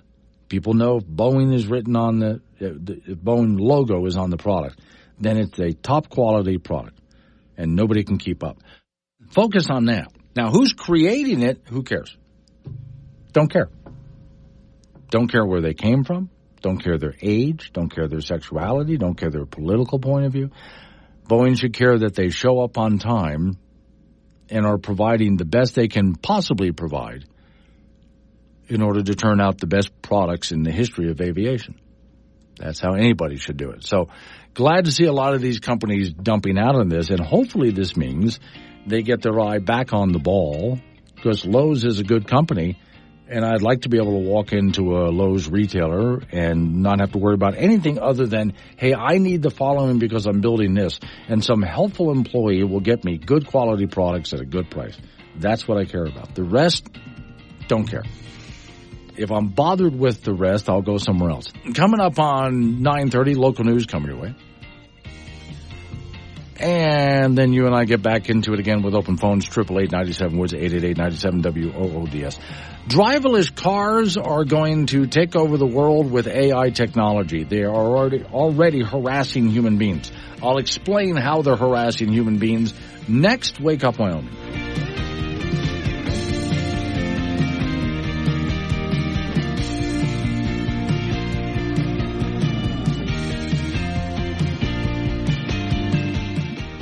Honestly, he's just happy to be here. Catch Glenn Woods on Wake Up Wyoming, weekdays at 6 on air, on Alexa, and on the Wake Up Wyoming app. 9:36 the time, Wake Up Wyoming. Phone number is 888-97-WOODS, 888-97-WOODS. Okay, this is just really weird and creepy, which is why I'm telling you. So there's these driverless cars that are honking at each other in the middle of the night and waking each other up. Yeah, is some communication going on there? Remember a few years ago, people who started to get things in their home like Google Home and other things like that, where basically you could walk into your room and ask your device to turn on the lights, or what time is it, or what's the weather, or, all sorts of things. A lot of people like having those devices around the house. They're really handy. But they found some of these devices let's say they're left alone in a dark room. They start talking to themselves and giggling. Don't believe me? Look it up. Why did this thing wake up and start talking to itself and giggling? It was really freaking people out. Well, I haven't heard about that in quite a while. Maybe the problem was fixed. True story, by the way. All right, well, driverless cars, and it's a company, Waymo, W-A-Y-M-O, driverless cars, are coming alive at night, the story says, honking at each other and waking residents around the San Francisco area. I think that these driverless cars are on meth, but okay, moving on. Well, it's San Francisco after all, right? The driverless taxi company has rented a lot of outside apartment buildings for the car to idle in. Let me do that again so you understand. These are driverless cars like taxi cabs, but no driver. So what does the car do when nobody needs a taxi? Well, they rented space at apartment complexes that have open space around the city, so they can the car can just pull in and park and wait for someone who needs a taxi. So the driverless taxi company has rented a lot outside of an apartment building for the cars to idle in. But the vehicles appear to be honking at each other as they are trained to do on the road when another car gets close to them. Randall White, who witnessed the honking activity, told CBS News he heard a pair of honks on Wednesday around 4:30 a.m. He added that according to his neighbors, the peak honks took place around 4 a.m. He attributed the disruptive honking to features designed to avoid collisions. See, I think they're secretly communicating with each other, but all right. Quote, we recently introduced a useful feature to help avoid low-speed collisions by honking if other cars get too close while reversing toward us. It's been working really great, but we didn't quite anticipate that it would happen in our own parking lot. So in other words, it's like 4 o'clock in the morning. A lot of these cars are pulling into the parking lot to idle, waiting for someone to call for a cab. And they're saying hello to each other as they pull in. That's what I think is going on. And God knows what information you're sharing. But all right. Waymo, the company, added that it has updated the software that causes the car to honk. So our electric vehicles should keep the noise down for our neighbors. And then they have to include moving forward. I hate it when people throw in moving forward. Get rid of that phrase. It means nothing. Video posted by some residents here show more than 24 cars all in the same lot with some honking at each other has circulated social media with this caption. White commented that he would have found the scene funny if it were not taking place at 4 a.m. The software engineer, Sophia Tugg, has set up a live stream of the lot on YouTube telling The Verge, it's an online thing you can watch, that she likes watching the cars come and go, but wishes they would stop honking at each other. The taxi service is currently available to anyone who download the company's app. They're in Phoenix, San Francisco, and Los Angeles. Wow, that's weird. Okay. Well, again, they're trying to put a safety feature in there, but now you got all of these cars by themselves drive. Well, no one's hiring me right now. I'll just go park and idle over there. And they have to say hello and goodbye to each other as they pull in and out. Now, imagine if you live in that apartment complex and that's happening below you. You look out your window, hear all this noise, and there's cars, driverless cars, driving around, parking themselves or unparking themselves to drive off and honking as they go. Now, again, this is a safety feature so they don't run into each other. I really do think that they're talking to each other. Convince me otherwise. And this is just going to get worse and worse as they start to carry on conversations with each other after a while. This is a lot worse. Remember when we were kids, the show Knight Rider with the car Kit that could talk? Wasn't that cool? Isn't that what we wanted? We wanted the Kit car with that artificial intelligence inside it, carrying on conversations, being funny and sarcastic, and then leading us into fights against evil. You know, I really like the artificial intelligence in that. I think we should tell these people who are making artificial intelligence, you're doing it wrong, especially when it comes to driverless cars. Would you go back and watch Knight Rider? First off, you need to build a driverless car that looks cool. Not these wimpy little things. Not something that looks like a smart car. You know what that design looks like. You got to design a driverless car that with artificial intelligence that looks cool. Then you got to give it a really good personality. Not like the garbage we're getting right now. And I think it's because there's a bunch of real people who have really no social interaction and really don't know much about those old great television shows like Knight Rider that are designing these things. So let's sit them down and get them to watch these television shows and let them know that's what we're actually looking for. 942, Wake Up Wyoming. Wake Up Wyoming with Glenn Woods. Make your voice heard at 888-97-WOODS. This is AM 1030, K2 Radio. 9:48 is the time. It's Wake Up Wyoming. Off we go to the icebox. Frank Gambino is waiting by. How much longer do we have in baseball season? To middle of October-ish. Middle of October-ish. Okay. So the regular season will end here at the end of end of September, and then they'll start the playoffs. It'll get interesting. I mean, so some teams obviously they wave the white flag. Well, you see where I'm going with this. Yeah, days ago, like are you done talking about the Rockies yet? I'm done. Okay, good. Are they still playing? Yes. Okay. Oh, God. But you're done talking about them. No. Because it doesn't matter what they win. There's no way they can pull this out anymore. No, absolutely not. Yeah, absolutely not. Then we can talk about the next Denver team that might suck, because that's the Broncos. Oh, okay. Broncos are going to suck, too. Well, they may win 7 games, maybe 6. Okay. They think they might be good. They think okay. Why do they suck? Is this a new thing? Well, because they've been bad for since the last time they played in the Super Bowl. this is what, 6, 7, 8 years they haven't made the playoffs. New coach. Oh yeah, we have a new quarterback. Oh yeah. And then we'll see. Okay. So, but it's not to say that Denver has all bad teams. No, and their hockey team is good and their basketball team is good. Okay, good. Okay. So they're good at something anyway. Yeah. Because it would be horrible to be from a city where every one of your teams is bad. Yes. Now, like on Saturday night, I can tell you what's going on in Wyoming. Most people will be watching the TV, watching the Cowboy-Arizona State game. Yeah, okay. That's a late start, 8:30 at night, you know. Where's that going to air? I think it's on Fox Sports 1. Okay. No idea about Fox Sports. Is it a home game? No, it's in Tempe, Arizona. Yeah, okay. So it's going to be home for that. So maybe it'll be 2,000 degrees. Could be, yeah. Okay, but now the altitude's a lot lower, though. Well, yeah, but it's a dry heat. It's a dry heat, sure, okay.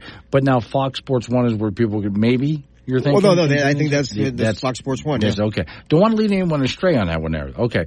So no one's going to be bothering watching anything out of Colorado. No, not Saturday. Yeah. No. Okay. You know, and the NFL season doesn't start until the 8th.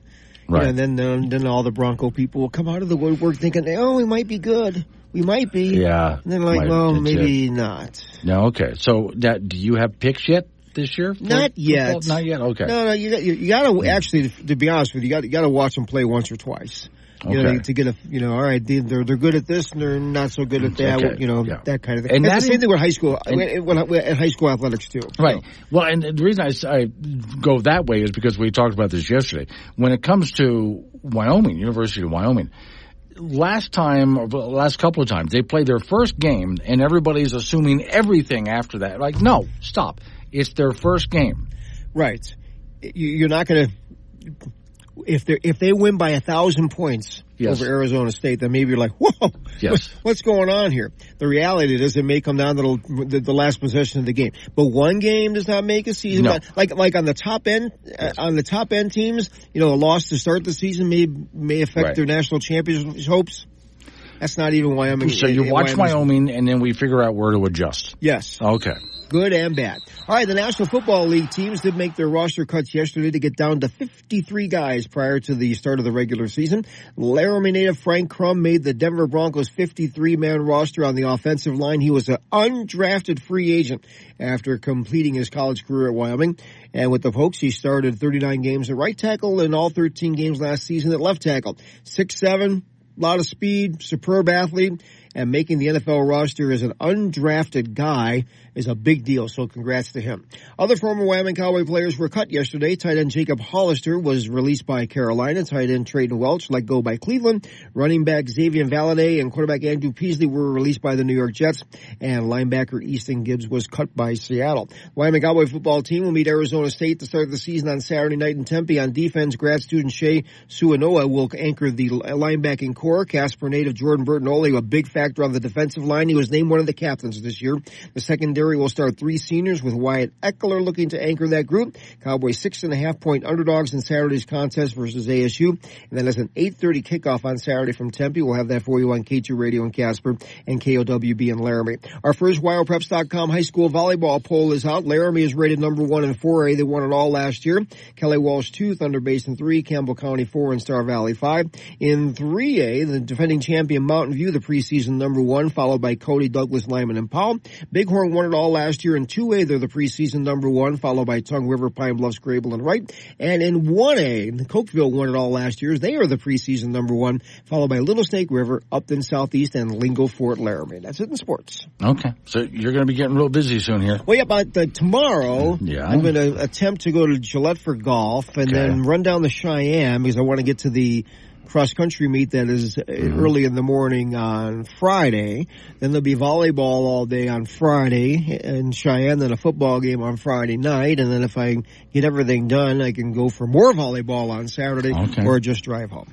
Okay. Just watch out for the smokes and fires when you're heading out. Oh, indeed. Indeed. Yeah, it's going to be kind of smoky. All right, thank you, Frank. Coming up on some local business that we have to take care of. We'll roll into news time after that. Now, don't forget, this program becomes a podcast when I get done. Moments after I get done, it's a podcast. So that means you can go on your Wake Up Wyoming app, touch on demand, touch Wake Up Wyoming, select the episode you want to listen to, and it's free. Start it, stop it, rewind it, share it, whatever you want to do.